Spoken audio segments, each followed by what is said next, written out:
Ako ay isang mahirap na pabili lang. Pero walang hiya na nagsasabing kaya kong ipabili ang lahat. Kung hindi ko makuha, babawi ako ng 100 beses. Walang problema kung tapusin mo na ang pelikula ng pag-ibig mula sa bansa. Kaya kong magpabili pa ng mas marami.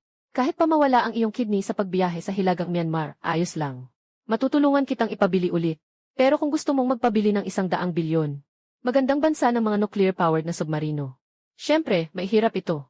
Ngunit basta't mayroon akong sapat na puntos, ayos lang ito. Dahil ang aking sistema ay makakabili ng kahit anong produkto mula sa lahat ng mundo. Ako ay isang mahirap na estudyanteng nagtapos na agad na wala ng trabaho. Walang ibang mapuntahan, kaya't pumasok ako sa pagbili at pagbenta. Nangangarap na yumaman sa pagbili at pagbenta. Ngunit ang realidad ay araw-araw na instant noodles at mantu. Tumingin ako sa live stream na may 3 o 4 na bisita lamang. Pati ang aso, nanginginig ang ulo. Biglang may narinig akong malamig at mekanikal na boses sa isip ko. Nakatukoy ng matinding kagustuhan ng host na magnegosyo. Nagsisimula ng i-activate ang Universal Purchasing System. Host, Li Feng. Pangunahing antas, did. Layunin ng sistema. Tumulong sa host na bumili ng mga produkto mula sa lahat ng mundo. Nanginig ako. Mahigpit kong hinila ang sarili ko. Ito ba ay isang ilusyon? Mangyaring huwag gumamit ng pananakit sa sarili upang takutin ang sistemang ito. Ang sistemang ito ay maaaring kumonekta sa lahat ng mundo. Anumang produkto ay maaaring bilhin. Sa kasalukuyang antas, maaaring bumili ng halaga na hindi lalampas sa 100,000 na huaksa na barya na produkto. Otomatikong pinoproseso ng sistema ang pinagmulan. Tinitiyak na legal ang transaksyon. Humigop ako ng malalim na hangin. Naging mabilis ang aking paghinga. Dumating na ang gintong daliri. Hindi pa ako makalipad. This is the GBE. Direkta kong binago ang pangalan ng account sa Kian Vidigu Sham 5. This is the si pamagat ng live stream ay maglagay ng isang linya ng teksto Sham 8 6 5 Sham 5. GBET Sham lahat ng bagay ay maaaring bilhin na 5 Sham. VD mga produkto na mas mababa sa 100,000 ay maaaring bilhin Sham. Kung hindi makabili, magbabayad ng 100,000. Talagang inilalagay ang buhay at kayamanan dito. May 3 o 4 na bisita sa live stream. Nagsasalita ako sa harap ng kamera, isa-isa. Basta't mas mababa sa 100,000. Kahit na ito ay limitadong edisyon o espesyal na item. Maari itong order. Kung hindi ko ma-order, magbabayad ako ng 10,000 piso. Agad na nagalit ang mga tao sa chat. Anong kalokohan ito? Isa na namang sensational na pamagat. Walang isip ang host na ito, di ba? Gusto ko sanang mag-order ng Catherine, okay lang ba? Nakatugon ako ng kalmado. Hindi pinapayagan ang kalakalan ng Catherine sa aming bansa. Hindi ito kwalipikado. Sa oras na ito, isang komento ang nakakuha ng aking atensyon. Ako ay isang mahilig sa fotografiya. Nais kong bumili ng Likagigi 116 na espesyal na edisyon. Matagal na akong naghahanap ngunit hindi ko ito mahanap. Lumilitaw sa aking harapan ang screen. Produkto. Likagigi 116 na espesyal na edisyon. Kagamitan mula sa koleksyon ng mga photographer sa Sakura Country. Kunin ang presyo, 8,500. Inirerekomendang presyo, 11,000 hanggang 12,500. Inaasyong na maipapadala sa loob ng 24 oras. Maaaring bumili sa iyong ngalan. Presyo, 12,000. Makukuha mo na ito bukas sa ganitong oras. Lahat sa live stream magugulat. International na bilihan, 1 araw ang delivery. Anong biro yan? Sigurado ako. Kung bukas hindi ko maibibigay ang produkto, magbibigay ako ng 100,000 bilang kabayaran. Kinabukasan, nagsimula na ang palabas. Umabot agad sa 3 hanggang 400 ang nanonood. Si A, mahilig kumain ng meatball, nakipag-voice chat kay Shen King. Si Xiao Pang, mukhang bata pa. Host, hanggang ngayon, hindi pa rin ako nakakatanggap ng package. Ang dami ng barrage messages. Hahaha. Talagang walang natanggap. Tumingin ako sa countdown. May 2 minuto pa. Countdown ay umabot sa 0. Dong dong dong. Magandang araw. May International Express delivery para sa iyo. Tumakbo ang maliit na mataba at binuksan ang pinto. Nanginginig na binubuksan ang kahon. Isang itim na lika camera. May nakasulat na natatanging serial number sa gilid. 30 piraso lamang sa buong mundo ang lika na ito. TV 116 na espesyal na bersyon. Totoo ito. Matagal na akong naghihintay at hindi ko pa ito nakuha. Dumating ka lang isang araw. Lalong sumigla ang live stream. Parang tsunami ang mga request ng mga nagpapabili. Sa pagkakataong ito, may lumabas na espesyal na banayad na mensahe. Host, pwede bang magpa-order ng mga personal na gamit? Hiling na makipag-usap habang naglalaro ng orange-flavored soda. Pagkatapos kumonekta, narinig ang matamis na boses ng babae. Magandang araw, host. Gusto kong mag-order ng isang piyesa ng lumang Shanghai na relo. Medyo nahirapan ang babae sa kanyang lalamunan. Ang relong ito ay regalo ng aking lola sa aking lolo noong kabataan niya, simbolo ng kanilang pag-ibig. Suot ito ng aking lolo ng mahigit 40 taon. Noong nakaraang taon, nabasag ang maliit na gear sa loob ng relo. Nagtanong na kami sa maraming lugar. Pero ito ay isang lumang modelo mula dekada na ang nakalipas. Matagal na itong hindi na ginagawa. Talagang tahimik na ang studio. May lumabas na impormasyon sa harap ko.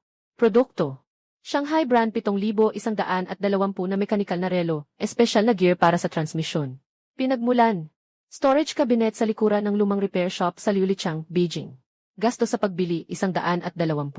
Inirerekomendang presyo 250. Inaasahang maihahatid sa loob ng 12 oras. Pwedeng bumili para sa iyo. Presyo 200. Maaaring maihatid sa loob ng 12 oras. Nanginginig ang boses ng babae sa sobrang excitement. Host, kukuha na ako ngayon.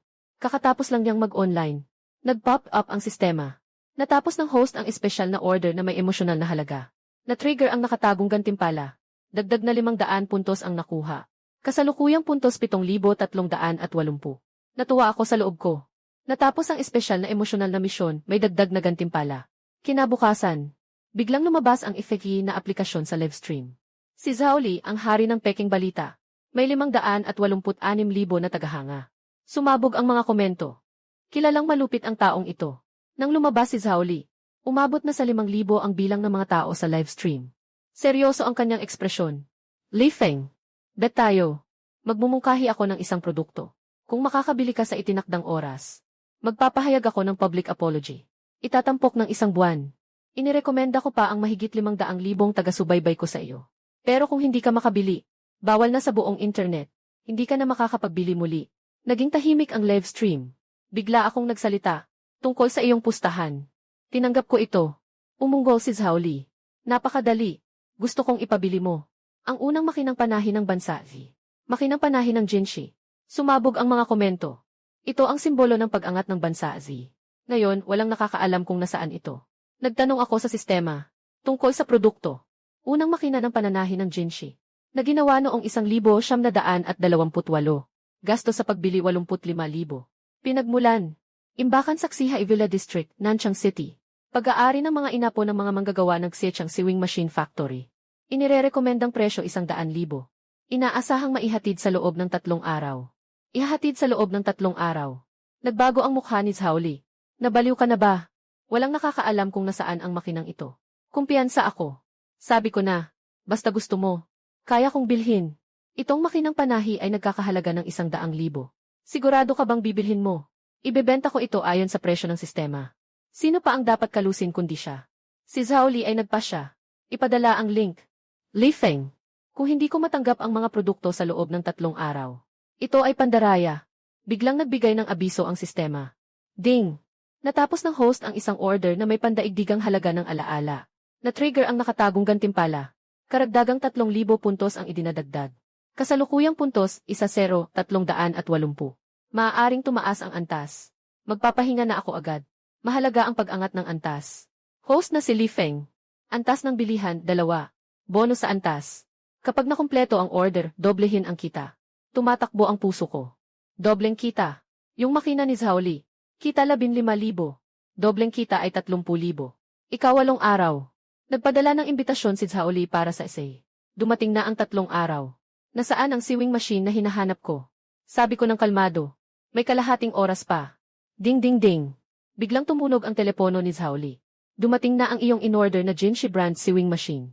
Pumunta ka sa ibaba para pumirma. Bumaba si Zhao Li ng mabilis. Marahas na pagbubukas ng kahon. Lumabas ang antigong makinang pananahi. May gintong letra sa harap. Makinang pananahi ng Red Leon. Naguguluhan ang mukha ni Zhao Li. Itinuturo ang makinang pananahi. May nakaukit na isa sa base ng unang makinang pananahi. Wala ka namang ganito. Bigla akong natawa. View Veil Vianti, bigla akong natawa. Sasabihin ko sa iyo. Kinuha ko ang itim at puting litrato at inilagay ito sa screen. Tingnan mong mabuti. Ito ay isang grupo ng mga tao noong 1,928 ng bagong gawa ang makinang panahi. Partikular nilang ipinakita ang salitang isa na nakaukit sa drawer. Nanginginig si Zhao Li habang binubuksan ang drawer. Sa likod ng drawer ay nakaukit ng malinaw ang isang karakter. Agad na naghanap si Zhao Li ng paliwanag. Nakatago pala ito sa loob ng drawer. Kuya Li, pasensya na, hindi ako magaling sa sining. Nagkamali ako sa inyo. Ngumiti na lang ako at bumalik. Naiintindihan ko. Ayaw mong lokohin ang mga manunood. Hindi mo masasabing hindi ka magaling. Maaari lamang nating sabihin na hindi tama ang impormasyon. Ano ang ibig sabihin ng estruktura? Ito ang estruktura. Si Zhao Li ay yumuko ng 70 degree. Lije, pag-uwi ko, irerekomenda ko ang 500,000 followers sa'yo. Sa loob lang ng isang oras, lumampas na ang followers ko sa 100. Samantala, sa isang live stream, si Yu Cheng, ang host na may 1 milyon na followers, nakapikit ang mata. Itong si Li Feng. Lalong lumalago ang negosyo niya. Siguradong may problema ang kanyang kargamento. Magtatagal din at magkakaroon ng issue. Huwag mo akong mahuli. Mamaya, nakatitig ako sa panel ng sistema na nag-aalala. Ngayon, ang 2,380 na puntos ay hindi sapat. Napakalayo mula sa 200,000 na kinakailangan para sa pag-upgrade. Kailangan talagang magsikap. Biglang nagpadala ng pribadong mensahe ang mahilig kumain ng karne at si Baozi. Si Yi Zonghai, direktor ng pabrika ng kapayapaan. Kailangan niya ng isang espesyal na bahagi na napaka-precise. Tanging bansa lang ang may stock. Pero ang bansa ay hindi nagsusupply sa bansa. Agad kong tinawagan ng walang pag-aalinlangan. Director Yi, kung may pangalan lang ang bahagi na kailangan mo. Makati ko ito, na antig si Yi Zonghai. Ang bahagi ay tinatawag na water crystal sphere. Isang espesyal na enerhiya. Maaari mong makuha. Water crystal sphere. Pinakabagong teknolohiyang produkto ng bansa. Isang piraso ay 3,000. Tanging sa bansa. Lumabas ang panel sa harap ko. Produkto. Waterx Crystal Ball 001. Pinagmulan ng stock. Bodega ng International Technology Company sa bansa. Presyo ng procurement 8,000. Presyo sa merkado 30,000. Inirerekomendang presyo isa 0,000 hanggang 30,000.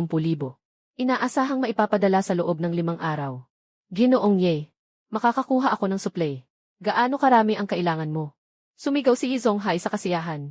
Kailangan ko ng 100 piraso. Kaya mo bang kunin ito? Walang problema. Presyo, isa 0,000 bawat isa. May papadala sa loob ng 5 araw. Sa oras na iyon, nagpadala si Yu Cheng ng imbitasyon sa laban. Nakangiti si Yu Cheng pero may tinatagong balak. Li Feng, napakalalim ng tubig dito. Hindi mo mahawakan. Itong produktong ito, inutusan ng bansa ang internasyonal na kumpanya ng teknolohiya. Na huwag ibenta sa amin ang bansa. Maliban na lang kung mag-smuggle ka. Pero iyan ay krimen. Sabi ko ng banayad, hindi mo matanggap. Hindi nangangahulugang hindi ko kayang tanggapin. Sa oras na ito, sumali si Qiang Dong sa linya. Kuya Yu, ibinenta lang niya ito ng 10,000. Bansa, hindi kayang ibenta ng ganito kababa. O hindi makapagbigay ng produkto. O hindi malinis ang produkto. Tumayo ako. Sabi ko ng isa-isa. Ang pabrika ng kapayapaan ay isang pribadong negosyo na gumagawa ng mga produktong lokal na may slogan na kayang bilhin ng lahat. Tinutokso kami ng mga tao mula sa Ngunit bilang isang tao mula sa kailangan ko bang magbayad ng mataas? Huwag nating hayaang tignan tayo ng mga tao sa na mababa. Ang kapalaran ng bansa, responsibilidad ng bawat isa. Ako si Li Feng, kayang kong harapin ang pagsusuri. Hindi ako natatakot sa usap-usapan. Hindi ako natatakot sa chismis. Nag-iinit ang live stream. Ang host ay may mataas na moralidad. Si Yu Cheng ay mukhang naguguluhan. Parang nagdala siya ng malaking atensyon para sa akin. Ngunit siya ay ngumiti ng malamig. Kung hindi makakapag-deliver sa loob ng 5 araw. Ano man ang sabihin, walang kwenta ito. Sa loob ng 5 araw. Maaga pang pumunta si Yu Cheng sa Peace Manufacturing Factory. Binuksan ang live stream at kumonekta sa akin. Li Feng, nandito ako sa pabrika ng kapayapaan. Nasaan ang mga ipinangako mong kargamento? Si Yi Zonghai ay puno ng pag-aalala. Talagang wala akong natanggap na kargamento. Si Yu Chengli ay agad na nagpakita ng kanyang tunay na kulay. Mga pamilya, nakita niyo na ba? Si Li Feng ay isang manloloko. Sabi ko ng kalmado. Matutulungan ko ngayong araw. Nasa kalahati na tayo. Pero matigas pa rin ang ulo ni San. Sa oras na iyon, Director Yi, may dumating na truck sa labas. Sabi ay para dalhin ang mga biniling produkto. Biglang tumayo si Yi Zonghai. Dalhin mo ako agad. Binuksan ang kahon. Lumabas ang mga bilog na parang mga patak ng tubig. Makikita sa loob ang maliliit na kuryente. Nanginginig ang kamay ni Yi Zonghai sa sobrang saya. Ito ang kristal na bola ng tubig. Si Yu Cheng ay mukhang nagalit. Nakita ko lang ang sample. Paano ko malalaman kung totoo o hindi? Si Yi Zonghai ay naglabas ng isang listahan. Tingnan mong mabuti. Ito ang sertipikasyon ng anti-palsifikasyon ng kumpanya ng teknolohiya ng bansa. Ang tatak na ito ay ang tanda ng anti-palsifikasyon. Tiyak na hindi ito peke. Lumiko siya at tumawag sa akin. Tagapagbalita Li. Natanggap na ang mga kalakal. Agad na kumpirmahin ang pagtanggap. Pumutla ang mukha ni Yu Cheng. Biglang may naisip. Ginoong Ye. Nais mo bang isipin? Paano nakalusot ang bagay na ito sa customs? Hindi ito ibinenta sa atin ng A bansa. May limitasyon tayo sa mga produkto mula sa A bansa. Biglang natigilan si Yi Zonghai. Totoo nga, ito ay gawa ng kapayapaan. Totoo nga. Lumiko si Yu Cheng at sinabi sa akin sa kabilang linya. Li Feng, saan mo ba talaga ito nakuha? Smuggled ba ito? Umiti ako ng tamad. Diretso kong pinutol ang koneksyon. Host, paano mo ito nakuha? Hindi ka ba smuggler? Gusto kong matapos na agad ang stream. Kasi dumating na ang puntos ko. Tama ang 200,000. Kasalukuyang puntos, 204,580. Maaaring upgrade ang antas ng bilihin. Nagawa na ang upgrade. Kasalukuyang antas ng bilihin, 1-3. Na-unlock ang bagong tampok. Automatic na ang pagbili sa buong network. Halos mapaiyak ako sa tuwa. Noon, kailangang personal kong at-check ang bawat order. Ngayon, sa wakas ay na-automate na ito. Malapit na sa 30,000 ang balance ng account ko. Plano kong bigyan ang sarili ko ng magandang gantimpala. Matapos kumain, uwi ako. Bubuksan ko ang live stream. Dumarating ang napakaraming mga bullet screen. Host, tumakbo ka. Nabigla ako. Puno ng bullet screen. Umabot ng higit sa 1,000,000 ang init. Dog Giant Xi. Ikaw pa ang may lakas ng loob na magsalita ng tungkol sa pagmamahal sa bayan. Ang boses ko ay nananatiling kalmado at malayo sa alikabo. Una sa lahat, hindi ako isang espiya. Hindi na kailangang mag-self-incriminate. Pangalawa, ang pinanggalingan ng mga kalakal ko ay mapagkakatiwalaan at legal. Hindi ako natatakot sa inspeksyon. Sa huli, opisyal lang nagbukas ang tindahan ko ng pang-international na bilihin ngayon. Pwedeng diretsyo ninyong i-click ang link para maghanap at mamili. Muling nakipag-ugnayan si Yu Cheng. May mapanuyang ngiti sa mukha. Pwede ka pa ring mag-live.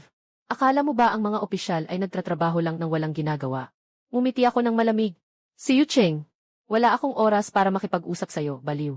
Tok, tok, tok. Biglang umingay ang katok sa pinto. Binuksan ko ang pinto. Pumasok ang ilang lalaki.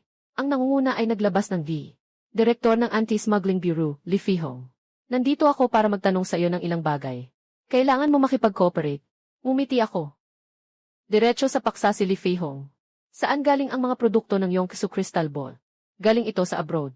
Bumili ito mula sa ibang bansa. Bawal ibenta sa atin ng mga kumpanya ng teknolohiya sa bansa. Hindi mo alam. Alam. Alam pa ring mangloko. Pumutok si Li Fihong sa mesa. Bigyan mo ako ng makatwirang paliwanag. Hindi ako nagbago ng mukha. Nagbago ng isip ang kumpanya ng teknolohiya ng bansa. Handa na akong maging tagabili. Si Yu Cheng ay nagmura sa kabilang linya. Ang amoy mo. Saan ka naman nagkaroon ng ganitong kapal ng mukha? Tumingin si Li Fihong kay Cheng ng masama. Tinuturuan mo pa ako kung paano gawin. Tumunog ang telepono ni Wang Hai. Lumabas ka at sagutin ang tawag. Pagbalik mo, ibigay mo ang telepono kay Li Fihong. Tiningnan ni Li Fihong pagkatapos. Nakamamanghang ekspresyon. Agad siyang tumingin sa akin. Nagpadala na ako ng tao para beripikahin. Walang problema sa iyong mga dokumento. Pasensya na sa abala ngayon. Nabigla si Yu Cheng. Tumingin si Li Fihong sa akin. Ang nag-ulat sa iyo ay si Yu Cheng. Nabuo na ang kasong paninirang puri. Maaari mo siyang kasuhan anumang oras. Naniniwala ako na ang mga manonood sa iyong livestream ay magiging saksi para sa iyo. Ngumiti si Li Fihong ng may kahulugan. At lumingon palayo. Bumalik ako sa harap ng screen. Pumutla ang mukha ni Yu Cheng. Nagkamali ako. Hiling ko, wag mong parusahan ang maliit na tao dahil sa akin. Magbibigay ako sa iyo ng isang malaking regalo. Siguradong magugustuhan mo. Nakangiti akong naglaro. Kung hindi kita isasampa ng kaso. Anong pakinabang nito sa akin? Yu Cheng sumimangot. Li Ji, ang mga taga-subaybay sa livestream ko ay nagfo-follow sa iyo. Magkaibigan tayo. Ngumiti ako ng malamig. Maganda ang intensyon mo. Ngunit tinatanggihan ko ito. Inakusahan mo akong espiya. Mula sa kaibuturan ng aking puso, hinahamak kita. Naging baliw ang live stream. Ang gwapo ng host. Sinuportahan kita, nakasuhan siya. Handa akong tawagin kang pinakamagaling na makabayan na host. Ang kabuang halaga ng mga regalo ay agad na umabot ng higit sa 100,000. Napansin kong ang bilang ng mga tagahanga ay lumampas sa 1,000,000. Kinabukasan ng hapon. Kakalabas lang ni Li Fihong mula sa trabaho. Nakita niya agad si Ihan na nakangiti at mukhang masaya. Laoli, nakaayos na ba kayo? Nakaayos na. Magkakasama kaming kakain. Sa private room ng Yuanyang Tower. Pumasok ako sa pinto. Nakita ako ni Liu Fei. Agad siyang sumigaw. Li Feng. Mahigit 20 taon na akong walang kasintahan. Nakita ang ganitong kagandang babae. Siyempre, hindi ko alam kung paano tutugon. Diretso sa paksa si Hihan. 6 Xiaoji. Gusto kong ipabili ka ng isang bagay. Ice chip ng Ban sa Asian Enterprises. Mabibili mo ba ito? Hinawakan ko ang aking ilong. Hindi naman ito imposibleng mangyari. Masiglang hinawakan ni Hihan ang aking kamay. Ibig sabihin, kaya mong ipabili ito. Susubukan ko. Pero Kuya He, ano ang gagawin mo dyan? Kasama ba ito sa pagnanakaw ng sekreto ng bansa? Nainis na sinigaw ni Hihan. Bobo namang sekreto yan. Sumikat ang ilay sa bansa. At nang ipasok ito sa ibang bansa. Ang bansa ang nagsumite ng alok na makipagtulungan sa bansa. Kamakailan lang ay may mga pag-unlad sa pananaliksik. Ngunit tumakas ang mga ulupong mula sa bansa dala ang mga resulta. Pinagpaguran namin gawin silang kasuotan para sa kasal. Ngunit bigla silang bumalik at hindi na kami kinilala. May hinala na ako tungkol sa pagkatao ni Hihan. Tito He, ikaw ay mula sa Departamento ng Pananaliksik. Ngumiti si Hihan ng may pagmamalaki. Matalino ang batang ito. Kitang-kita na. Umubo si Li Fihong. At hinawakan si Hihan sa hita. Sa oras ng pagkain, may lumitaw na asul na screen sa harap ko. Produkto. Unang henerasyon ng ganap na matalinong big chip mula sa bansa. Pinagmulan ng mga kalakal. Sa bansa itian kumpanya ng warehouse. Gasto sa pagbili 130,000. Presyo sa merkado 1,000,000. Inirerekomendang presyo 1,000,000 hanggang 1,200,000. Inaasahang paghahatid sa loob ng 7 araw. Talagang ang mga produktong teknolohiya ang pinaka nagpapayaman. Matapos kumain, hinila ako ni Hihan upang hindi ako umalis. Bakit ka nagmamadaling umalis? Gusto ng pamangkin kong pumunta sa amusement park. Matanda na kami ng tatay niya. Hindi na bagay sa amin. Ikaw na ang magdala sa kanya. Inilagay ni Hihan si Liu Fei sa tabi ko. Hinila si Li Fihong at umalis. Ang Ferris wheel ay anti-anting umaakyat. Ang unang liwanag ng buwan. Malapit lang, ang mga paputok ay sumabog. Si Liu Fei ay nakatingin ng nakabibighani. Ang ganda talaga. Habang tinitingnan ko ang aking magandang kasama. Talagang nakakabuo ng magagandang pantasya. Pagkatapos ng paputok, bumaba ang dalawa mula sa Ferris wheel. Nagtatawanan sila. Walang kaalam-alam na may panganib na papalapit. Ang lalaking may sombrero ay bumilis ng lakad. Kinuha ang folding knife mula sa bulsa. Mabilis na tumakbo patungo sa akin. Li Feng, mag-ingat. Mabilis na itinulak ako ni Liu Fei. Nagalit ang lalaking may sombrero. Isang matalim na saksak ang ibinigay kay Liu Fei. Dahil gusto mong makialam. Pumunta ka na sa kanya. Hindi nakaiwas si Liu Fei. Kailangan lang niyang itaas ang kamay para harangin. Dumaan ang talim sa kanyang braso. Nawalan siya ng kulay pero pinilit niyang hindi umiyak sa sakit. Nabangon ako muli. Hinampas ko ang baywang ng lalaki gamit ang paa ko. Napatumba siya. Hinalikan ko ang kamay ni Liu Fei. May isang peklat sa braso niya. Sa kabutihang palad, hindi naputol ang arterya. Tumingin ako pabalik. Nahulog ang baseball cap ng lalaki sa lupa. Yung medyo pangit na mukha na iyon. Yu Cheng. Ayaw nang magpanggap ni Yu Cheng. Ako ang tatay. Li Feng. Sila ang sumira sa akin. Gusto kong patayin ka. Tinawagan ko ang pulis. Sabi ko sa mga tao, tumulong kayong bantayan siya. Darating na ang pulis.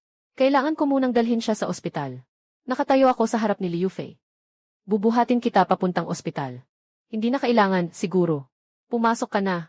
Tinatakasan ko si Liu Fei papunta sa ospital. Nakilala ako ng doktor nang magbukas siya ng bulsa. Ikaw yung vlogger na nag-order ng mga gamit, di ba? Ang ganda ng girlfriend mo. Lalong namula si Liu Fei. Sabi ng doktor, tiyak na magiging mas malaki ang peklat. Sukat ng lalim. Ngunit may isang pamahid na maaaring ganap na mag-alis ng peklat. Maaari mo itong bilhin at subukan. Lumingon ako at lumabas ng pinto. Nahanap ko ang pamahid para sa peklat sa sistema. 2,000 huaksa na barya. Diretso akong bumili ng isang kahon. Lumabas ako mula sa ospital. Umuulan ng bahagya sa langit. Sinasisi ko ang sarili ko. Kasalanan ko ang lahat ngayon.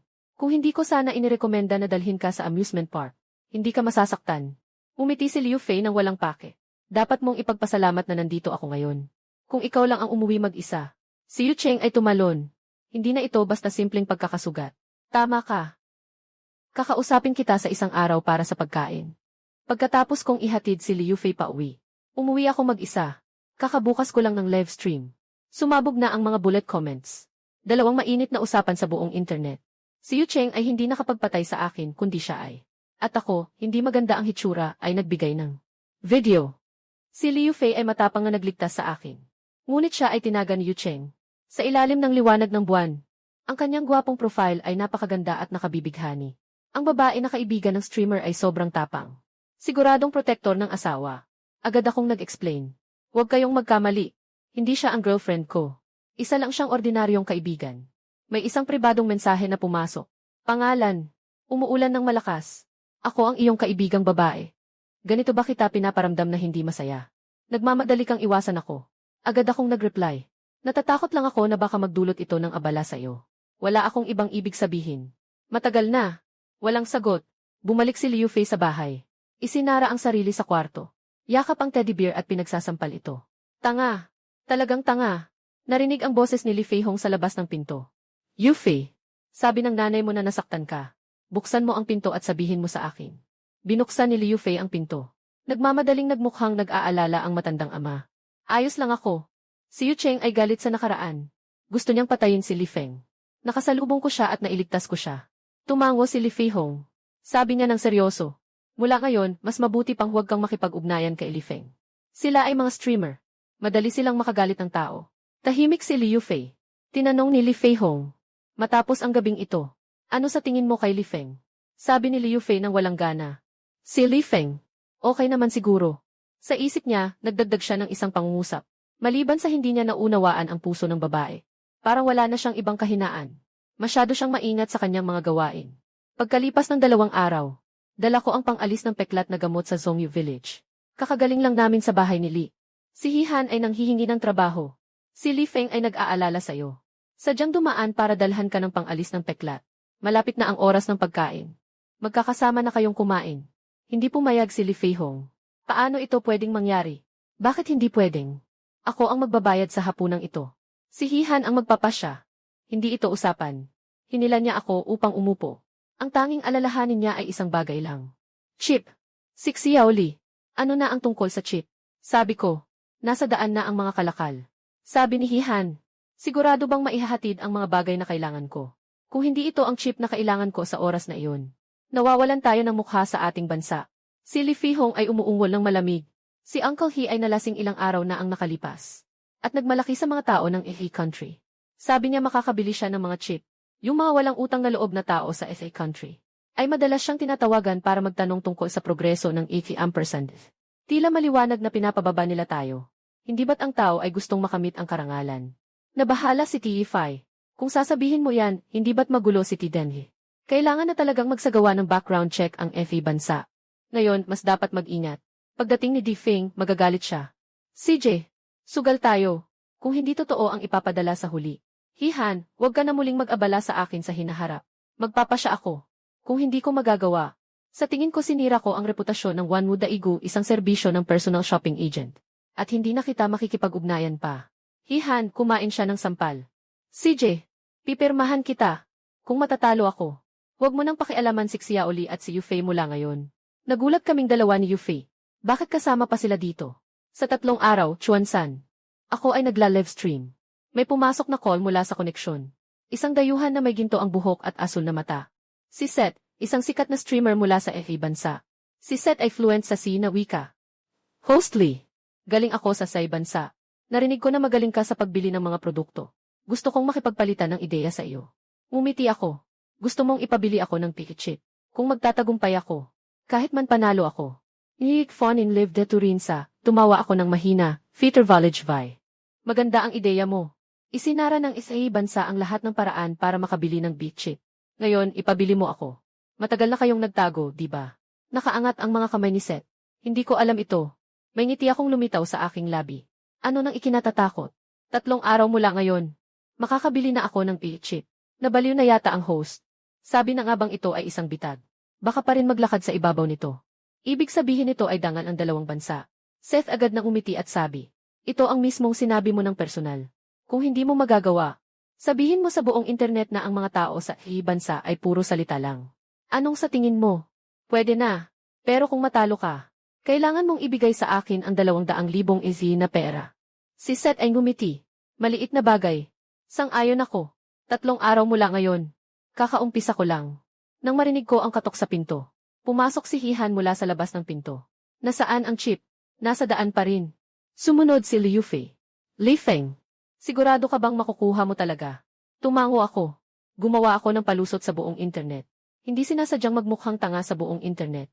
Kinuha ko ang telepono. Nag-viral na ang live stream. Nagsimula na rin si Seth mag-live at naghihintay sa akin. Pindutin ang koneksyon. Nilingon ni Seth si Liu Fei. Itong magandang babae. Siya ang kanyang nobya. Malupit na sumagot si Liu Fei. May kinalaman ba ito sa iyo? Makapal ang mukha ni Seth. Gusto ko lang sanang ipaalala sa magandang babae. Magsasagawa ng kaparusahan si Li Feng sa mga sinasabi niyang mga malalaking salita. Walang magandang kinabukasan sa pagsunod sa kanya. Mas mabuti pang sumama ka sa akin. May kaunting lamig ang aking tingin. Seth, gusto mo bang magdagdag ng isang bagay sa naunang pustahan? Kung matalo ka, kailangan mong lumuhod sa live stream at humingi ng tawad sa akin. Kumindat si Seth. Walang problema. Pero kung matalo ka, kailangan mo ring lumuhod sa akin.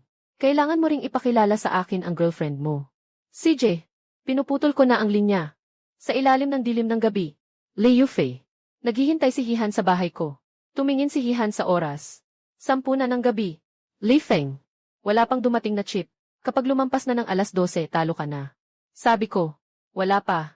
Madarating na sa alas 11. Pumasok na ang koneksyon mula kay Seth. Li Feng. Hindi pa na ipapadala ang chip.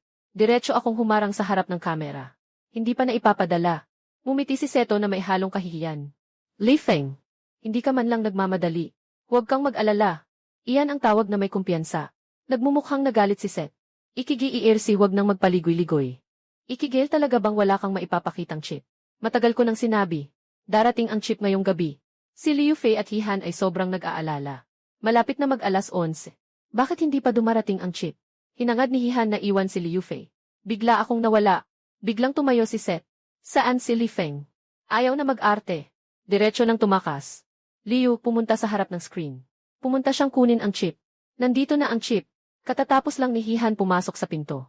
Nakita niyang lumabas ako. Hawak ang padala. Totoo nga, chip ito. Matapos ang pagsusuri. Siguradong totoo ito. Dala ni Hihan ang chip at pumunta sa harap ng kamera. Tingnan nyo. Ito ang chip. Talagang nakuha ni Li Feng.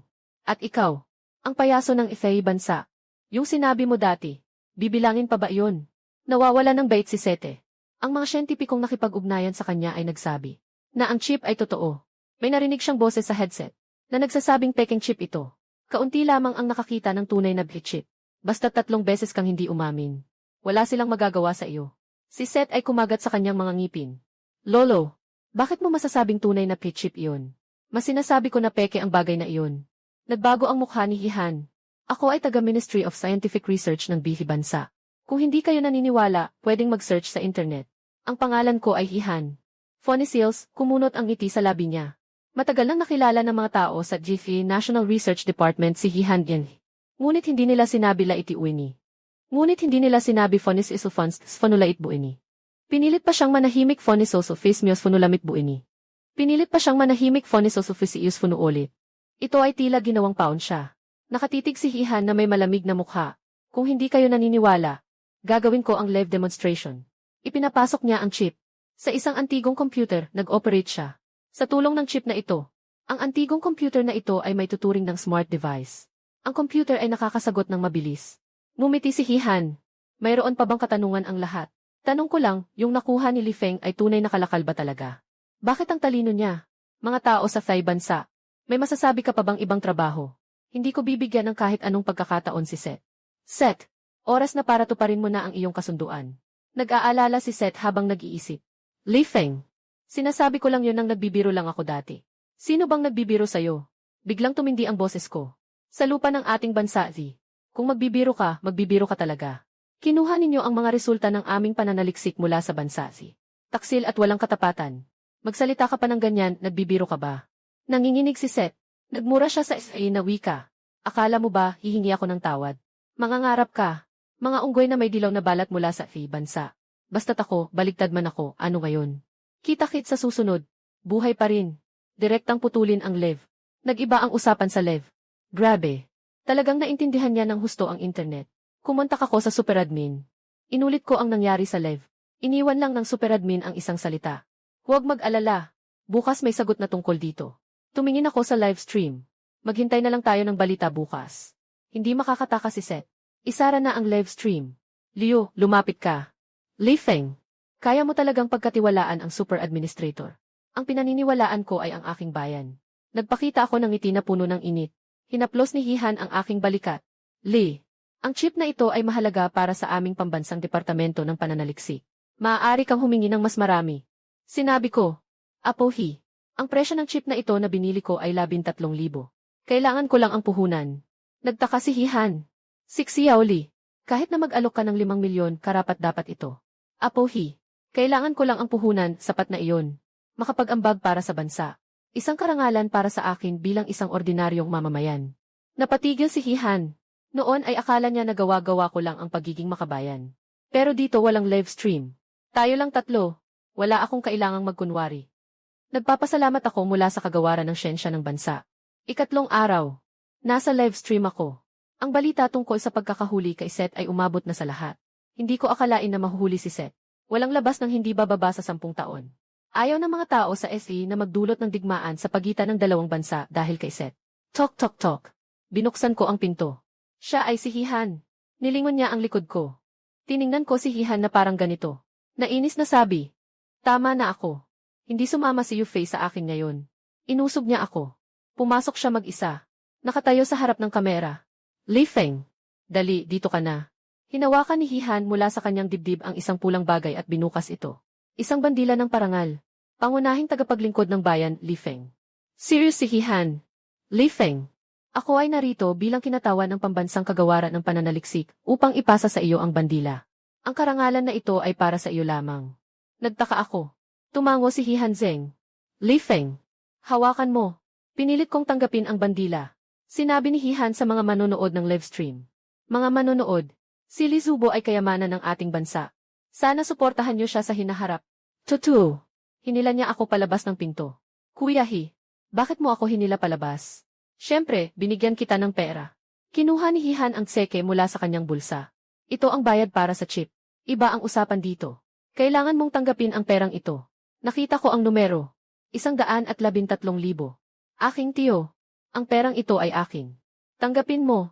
Ninakaw ni Hihan ang aking pagkakataon. Walang kakulangan sa pera sa ating bansa. Gumagawa ka ng mga makabuluhang bagay para sa bansa. Tiyak na hindi ka pababayaan ng bansa. Tumango ako at tinanggap ito. Ating Tiyuhi, kung may kailangan kang bilhin sa hinaharap, basta't kailangan mo, nandito ako.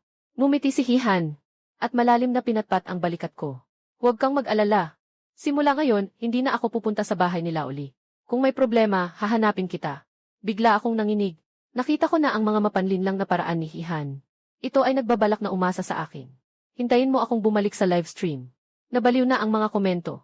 Bumalik na ang host. Tingnan natin ang banner na ibinigay ng Pambansang Departamento ng Pananaliksik. Pioneer host ng bayan. Kinilala ng estado. Wala nang magiging abala sa atin mula ngayon. Habang lumalaki ang negosyo, talagang hindi ko na kayang mag-isa. Nagpa siya akong magtayo ng pisikal na tindahan. Nakapag-arkila na ng bodega. Napili na ang lokasyon. Nagsimula ng magpagawa. Mabilis na lumipas ang kalahating buwan. Hindi ako masyadong nakapag-live. Buong araw sa tindahan nag-aasikaso. Sa araw na ito, nagpadala ako ng imbitasyon kay Liu para sa ribbon cutting. Kinabukasan ng tanghali, si Liu ay dumating sa address na nakasuot ng mahabang pulang damit. Nang dumating siya, marami ng tao ang naroon. Si Pang Tianyu ay nasa tabi ko. Nakita si Liu, sumigaw siya ng malakas. Kuya Li, dumating na ang asawa. Namula si Liu. Tiningnan ko si Pang Tianyu ng masama. Sige na, maghanap ka na ng ibang gagawin. Lumapit ako kay Liu Fi.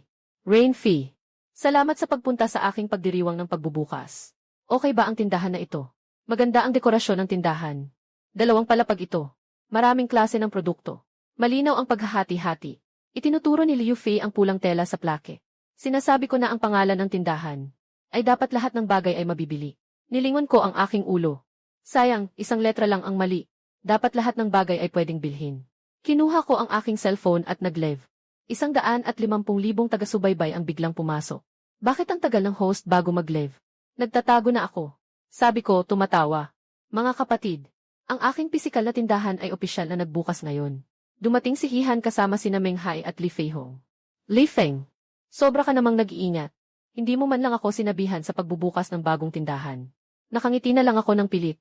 Ang dahilan kung bakit hindi ko sinabi kay Hihan ay dahil natatakot ako na kapag nakatagpo siya ng problema, pupunta siya sa shop para hanapin ako. Umupo kayo sa 3 uncle.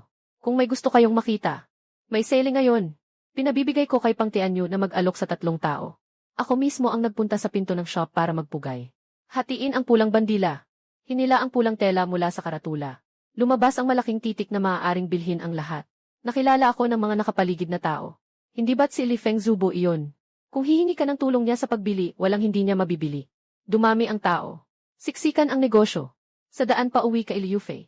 Sabi ko na may ngiti. Salamat sa iyo ngayon. Hindi ko inasahan na ang negosyo ay magiging ganito kaganda sa simula. Umiti si Liu Fei na parang walang pakialam. Bukas, mag-hire ka pa ng mas maraming tao. Sa serbisyo, hindi dapat tayo mahuli. Ilang araw pagkatapos, nasa tindahan ako at nagla-live. Nakita ko ang dalawang pamilyar na anino sa labas ng pinto. Sina Menghai at Hihan. Bakit kayo nandito? Tumawa si Menghai. Bakit naman? Welcome. Tama-tama, oras na ng pagkain. Ako na ang bahala. Sa private room ng Tenkai. Diretso na ako sa punto. Uncle Meng. Huwag na kayong magpaligoy-ligoy. Ano ba talaga ang nangyayari? Nagtinginan sina Hihan at Menghai. Nagsimula si Hihan.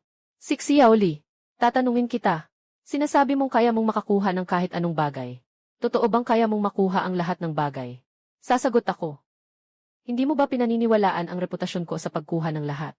Siyempre, naniniwala ako. Gusto ko lang malaman kung ano ang hangganan mo. Walang hanggan. Menghai ay tumango ng walang pagtutol. Kaya diretso na akong magsasalita. Nais ng kagawaran ng pananaliksik at pag-unlad ng bansa na makipagtulungan pa sa iyo. Para maging isang tinatayang ahente ng kagawaran ng pananaliksik at pag-unlad ng bansa. Ipinaliwanag ni Hihan. Sa madaling salita, ikaw ay isang espesyal na empleyado ng kagawaran ng pananaliksik at pag-unlad ng bansa. Hindi mo kailangang mag-report sa opisina araw-araw. Kailangan mo lang lumitaw kapag kailangan ka ng opisina. Taunang sahod na 1,000,000. Mabilis ang pag-ikot ng mga mata ko. Makakuha ng 1,000,000 nang walang ginagawa. Nakatutok ako kay Hihan ng may pagdududa. Habang nandyan ang matandang ito, madali bang kumita ng ganitong pera? Si Hihan ay walang hiya sa kanyang mga salita. Si Li Feng, bakit tinitingnan mo ako? Hindi naman libre ang 1,000,000 na iyan sa'yo. Pinapabili ka ni Uncle He ng ilang bagay.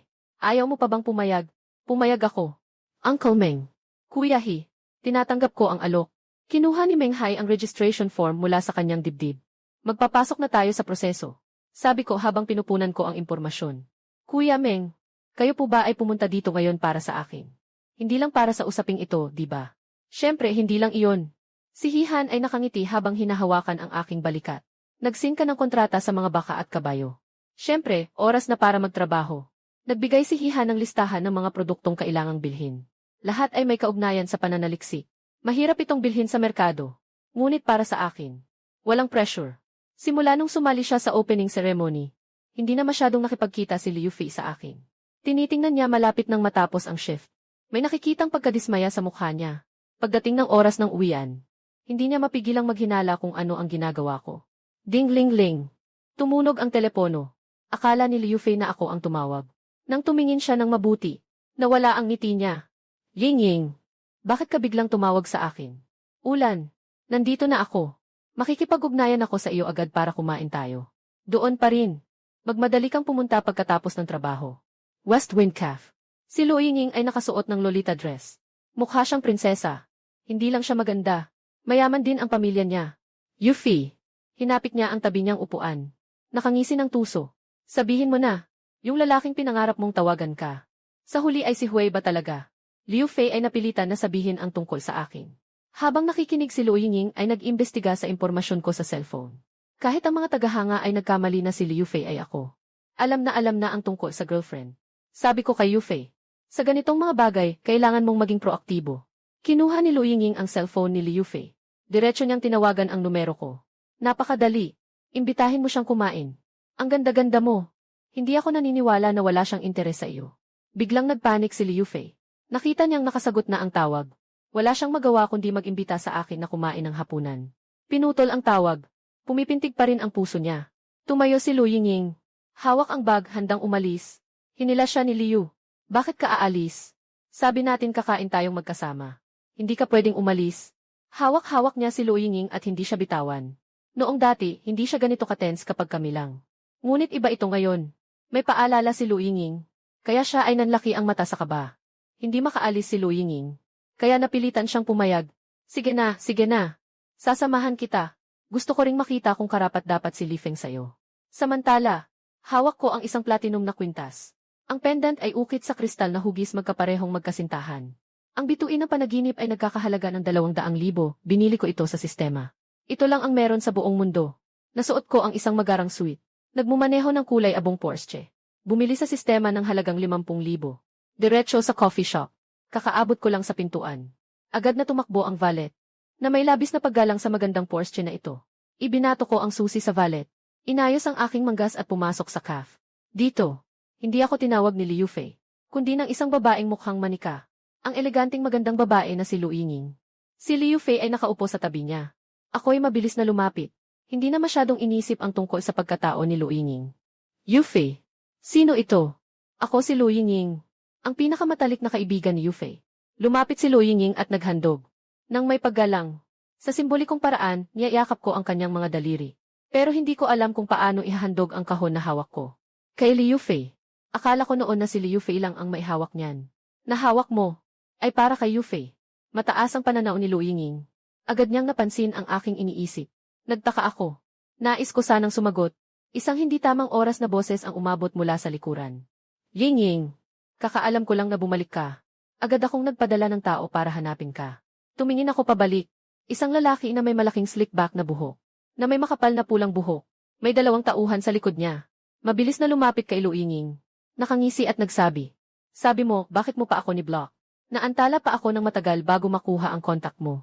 Mukhang determinado si Lu Yingning. Sa gitna ng kagubatan, hindi mo ba nakikita? Nani-block kita para hindi na kita makita.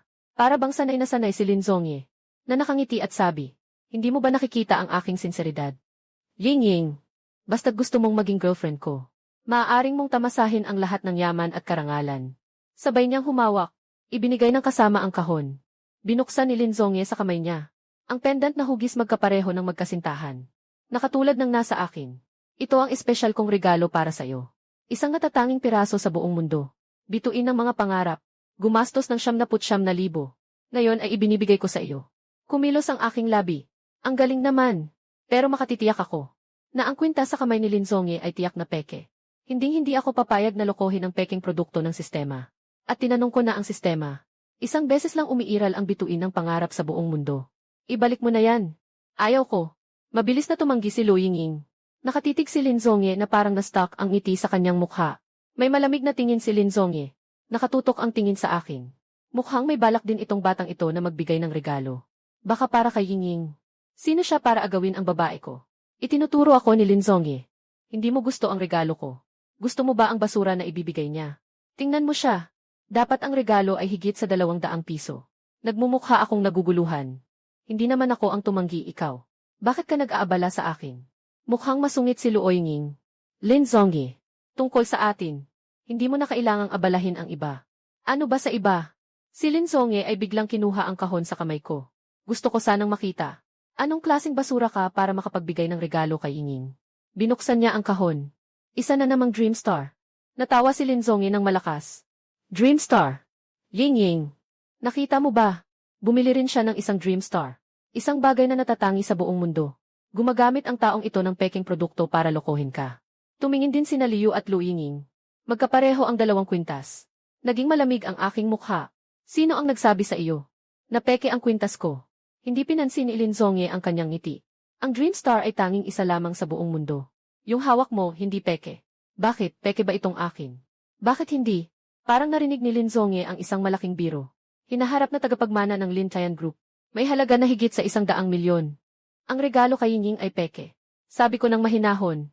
Hindi ba't hindi ka makakabili ng peke kung mayaman ka? Kung mayaman ka, madali mong matutukoy ang tunay at peke. Hinila ako ni Lu Yingning. Ipinakita niyang huwag na akong magpatuloy. Sa halaga ni Lin Zongye, halos imposible ang makabili ng peke. Sa oras na ito, may ilang bagong pasok na nakilala ako. Ay, hindi ba si Li Feng, ang host ng One Mu Daigo? Host? Anong nangyari? Lumihis ang mga mata ni Lin Zongye at mumiti habang nagsasalita. Tamang-tama para makita ng iyong mga tagahanga na lahat ng hawak ng streamer na ito ay peke. Itong bituin ng pangarap ay peke na binili mo. Pek, ano ang batayan mo para sabihing peke ang binili ng streamer? Hindi mo ba alam? Ang mga host ay nag-aangkat ng iba't ibang bihirang bagay. Lahat ay totoo. Habang hawak ni Lin Zong ay ang kwintas. Ang tunay na yaman ay nasa akin. Ito lang ang meron sa buong mundo. May nag-aalinlangan. Trabaho ng binatang si Lin Tian, ang anak ng grupo. Yung hawak niya siguro ang tunay. Bagamat ang host ay nagsasabing siya ang bahala sa lahat ng bilihin. Pero di maiiwasan na nagkakamali minsan. Sabi ni Lin sa kanyang pagtataas ng ulo. Huwag kayong maniwala sa kanya. Bigla akong nagsalita. Kung mapapatunayan ko na totoo ang aking kwintas. Ikaw naman ang magsorry sa akin. Ngumiti si Lin Zongye. CJ, paano mo gustong patunayan? Ipapakita ko ang palad ko. Ang konstruksyon ng bituing pangarap ay espesyal na transparent na kristal. Sa dilim, magliliwanag ito na parang mga bituin. Hindi alam ni Lin Zongye ang tungkol dito. Pero sigurado siyang ang binili niya sa 79,000 ay hindi peke. Alam ko naman. Patayin ang ilaw. Patayin ng waiter ang ilaw. Sa dilim, ang kwintas sa kamay ni Nakano ay naglalabas ng madilim na berdeng liwanag. Ngunit napansin niya na ang ibang tao ay hindi siya tinitingnan. Sa kwintas sa kamay ko, ang pendant na yakap-yakap ng mga magkasintahan ay naglalabas ng kumikislap na liwanag. Tulad ng tunay na mga bituin na nagniningning. Samantalang ang kwintas ni Lin Zongye ay naglalabas ng berdeng liwanag. Mas mukhang laruan ng mga bata na mailiwanag sa gabi. May nagbukas ng ilaw. Hindi napigilan ni Luo Yingying ang tumawa. Lin Xiao, bakit palaging peke ang binibili mong kwintas? Hindi ka ba talaga makabili ng totoo para sa babae? Lumingon si Lin Zongye na may malungkot na mukha. Ako, na-scam din ako. Ngayon ko lang nalaman na niloko ako. Nakangiti si Luo Yingying habang nakatago ang kamay sa bibig. Hindi mo ba sinabi kanina na si Li Feng ang bumili ng peke? Ngayon na, mag-sorry ka na kay Li Feng, ha? Si Lin Zongye ay nakagat sa ngipin. Ako ang magpapasensya sa kanya. Karapat dapat siya. Maraming tao ang nanonood at nagpipindot ng cellphone. Ganito lang ang kapasidad ng assistant ni Lin Tian Group. Akala niya may konting pera lang, ayos na. Kailangan nating ilantad siya. Nataranta si Lin Zongye. Nagre-representa siya sa Lin Tian Group. Ang bagay na ito ay labis na hindi kapaki-pakinabang para sa pag-unlad ng kumpanya. Wala siyang magawa kundi ang magpakatatag at yumuko. Li Feng, ang nangyari kanina ay kasalanan ko. Pasensya na. Umiti ako ng bahagya. Pinatawad na kita. Ang salitang iyon ay nakadismaya kay Lin Zongye. Ikaw ba ang hindi dapat mag-sorry? Sobrang bait ng host. Umalis si Lin Zongye kasama ang dalawang kasama ng may panghihinayang. Si Luo Yingying ay tumingin kay Liu Fei na may ngiti sa labi. Mali ang pagkakaintindi ko sa boyfriend mo. Hindi pa rin siya boyfriend ko. Sinabi ni Liu Fei ito. Ngunit may kaunting pagmamalaki sa kanyang mukha. Ibinigay ko ang bituin ng pangarap kay Liu Fei. Ito ang regalo mo. Para sa akin. Sobrang mahalaga ito. Biglang kinuha ni Luo Yingying ang kwintas. Liu Fei, kung hindi mo tatanggapin, para mong sinayang ang buong puso ni Li Feng. Nagkainan kaming tatlo. Magkasundo kami. Papadilim na. Si Luo Yingying ay umangkas ng palusot na aalis na. Ako na lang ang maghahatid kay Liu Fei pauwi. Naging mahirap ang atmosfera. Li Feng, bakit bigla mo akong binigyan ng ganitong mahalagang regalo? Kumamot ako sa aking ulo. Regalo lang naman ito para sa iyo. Para pasalamatan ka sa tulong mo dati. Bahagyang tumango si Liu Fei. Alam niya kung ano ang nasa isip ko. Ngunit sa ganitong relasyon, walang may gustong unang magsalita. Pagdating sa bahay, maganda ang aking pakiramdam. Kinuha ang cellphone para makipag-chat kay Liu Fei. Biglang may nakita akong trending na balita. Shock! Ang live streamer na si Li Feng ay nahuli sa kalokohan. Pinalitan ang Star of Dreams ng isang mayamang negosyante. Hindi na kailangang mag-isip, alam na natin na galing ito sa mga chismis sa gubat. Kainis, bobo, maraming troll sa comment section, bobo. Larry, maraming troll sa comment section. Sabi nila, binili ni Lin Xiao mula sa Lin Tian Group ang kwintas. Pinalitan daw. Ngayon, ipinagyayabang pa ni Li Feng ng harapan. Hindi ko inakalang ganito si Li Feng. Kaya niyang makuha ang egg chip mula sa FE country. Akala ko'y isang malaking magnanakaw. Nakaukit ang aking noo. Walang maipakitang ebidensya si Lin Zongye. Ngunit sapat na ang pagwasak sa aking reputasyon. Sa ikatlong umaga, pagdating ko sa pintuan ng tindahan, nakita kong may grupo ng mga tao. Puno ng pirated ang tindahan nyo. Masamang negosyante. Ibalik ang pera. Isara ang tindahan. Mas mabuti pang ipasara ang tindahang ito. Makinig kayo sa akin. Ang mga binibenta nila ay hindi tama ang pinagmulan. Nag-aalala si Luhi. Boss Lee. Parang sinadya ng mga taong ito na manggulo sa akin. Dumating sila ng maaga. Bumili ng ilang bagay. Tapos ay naghanap ng iba't ibang dahilan para sabihing may problema ang produkto. Naiintindihan ko na. Lahat sila ay mga tao na pinadala ni Cheng Zongye. Anumang bagay na binili sa tindahan namin ay may garantiya ng pagiging orihinal. Hindi ako nagbebenta ng peking produkto, si Li Feng. Kung hindi, pwede kayong magreklamo sa pamahalaan ng pamilihan. Akala mo ba ay hindi kami mangahas? Li Feng, maghintay ka na lang na magsara. Tinawagan ko na ang mga tao. Darating na ang mga tao mula sa pamahalaan ng pamilihan. Hindi kalayuan. Sa loob ng isang Mercedes. Natawang si Lin sa gitna ng gubat. Sapat na para mapainom ang batang ito. Hindi makasagot ang kasamahan niya. Binata Lin. Dumating na ang Bureau of Market Regulation. Pagkatapos ng investigasyon, malalaman nilang walang mali sa produkto niya. Di magtatagal, malilinis din ang lahat. Nagsusunog ng sigarilyo sa gitna ng kagubatan. Humihigit ng usok. Hindi ko talaga sinasadyang hindi niya pansamantalang makabukas ng tindahan. Kundi, wasakin ang kanyang reputasyon. Hintayin na kumalat ang usap-usapan. Pag mailalabas pa na magpapatunay na mali siya, magiging totoo na rin ang mga kasinungalingan. Noong mga panahong iyon, may isang sasakyan na huminto sa tabi. Isang lalaking napakapino ang itsura ay bumaba. Nakatayo siya sa tabi ng sasakyan at ngumiti. Lin Xiao, hindi ba ako nahuli? Tama lang ang timing. Itinuro ni Lin Zongye ang aking tindahan. Chen Li, gamitin mo ang iyong impluensya para ipaalam kay Li Feng kung sino ang kanyang na-offend. Gumawa si Chen Li ng yi na galaw. Nagsuot ng salamin at ngumiti. Huwag kang mag-alala, Lin Xiao. Si Chen Li ay isang sikat na live streamer ng mga tindahan. Sa ilalim ng Lin Chayan Group, maraming tagahanga. Pumasok siya sa masa. Nakatayo sa harap ng aking tindahan. Nagsasalita siya ng mag-isa. Mga pamilya. Nandito na ako sa harap ng pisikal na tindahan ni Lizubo. Kakaiba lang talaga. Bakit napakaraming tao? Hinila niya ang isang lalaki. Ano ang tingin mo sa tindahan ni Li? Ano pa nga ba? Mainit na kabayo. Ibalik ang pera. May nakapansin kay Chen Li. Si Chen, ang host. Huwag kang bibili sa tindahan ni Li. Puro peke lang. Kailangan nating ganap na i-boycott ang mga ganitong mapanlinlang na negosyante. Nagulat si Chen Li. Hindi ba't sinasabi ni Li na siya ang tagabili ng lahat? Paano siya makakabenta ng peke? Lumapit siya sa akin. Li, kamusta? Ako si Chen Li. Kilala ko. Isang host mula sa ilalim ng Lin Chayan Group. Malapit na akong mahulaan. Si Chen Li ay niyayang si Zhu Zongye. Sabi nila, peke daw ang mga produkto sa tindahan mo. Ano ba talaga ang nangyayari? Seryosong sabi ko. Nandito lahat ng mga produkto sa tindahan ko. Maaaring magpadala ng tao para inspeksyonin anumang oras. Wala akong ikinahihiya. Tingnan mo ang hair dye na binili ko. Nawawala na ang kulay ng iyong kumot. Wala kang hiya pa. Patuloy ang mga reklamo. Lumapit si Chen Li sa tenga ko at mahina ang bulong. Li Feng, hindi na kayang itago ang apoy na ito. Tutulungan kita. Diretso na lang. Basta bigyan mo ako ng kaunting pera mamaya. Anong nangyari? Tinaas ko ang kilay ko. Hindi kailanman tutulong si Chen Li para lang sa pera. Chen, nangangatwiran ng malakas. Makinig kayo sa akin. Nalaman ko na tungkol kay Lizubo. Maganda ang kanyang reputasyon. Kung ang produkto ay peke. Isa lang ang posibleng dahilan. Si Lizubo rin ay biktima. Bigla kong naintindihan. Parang gusto lang nitong apo ko makatulong sa akin. Pero sa totoo lang, hindi naman siya tapat ang intensyon. Kapag niyayakap niya ang pagkakapanlin lang. Ibig sabihin, hindi mapagkakatiwalaan ang mga produkto ko. Nagpatuloy si Chen Li. Alam naman ng lahat na laganap ang mga manloloko. Papalakasin natin ang paghingi ng paumanhin ni Li sa buong network. Bigyan natin siya ng pagkakataon, ano sa tingin mo? Mga tao sa paligid. Naniniwala kami sa trabaho ni Chen. Pero dati, may mga peking produkto rin ba? Dapat itong masusing imbestigahan. 10 beses ang kabayaran sa peking produkto. Dapat bayaran ang lahat ng bumili sa kanyang tindahan. Ngumingiti si Chen habang lumilingon. Si Li, panahon na para sa iyong pahayag. Nang agaw ako ng trabaho. Ulitin ko ulit. Ang mga ibinibenta kong produkto ay tiyak na walang peking item. Kung hindi ka naniniwala, maaari kang mag-check anumang oras. Dagdag pa, ang sinasabi ni Chen Li tungkol sa trabaho. Hindi ito kumakatawan sa aking paninindigan. Nagbago ang kulay ng mukha ni Chen Li.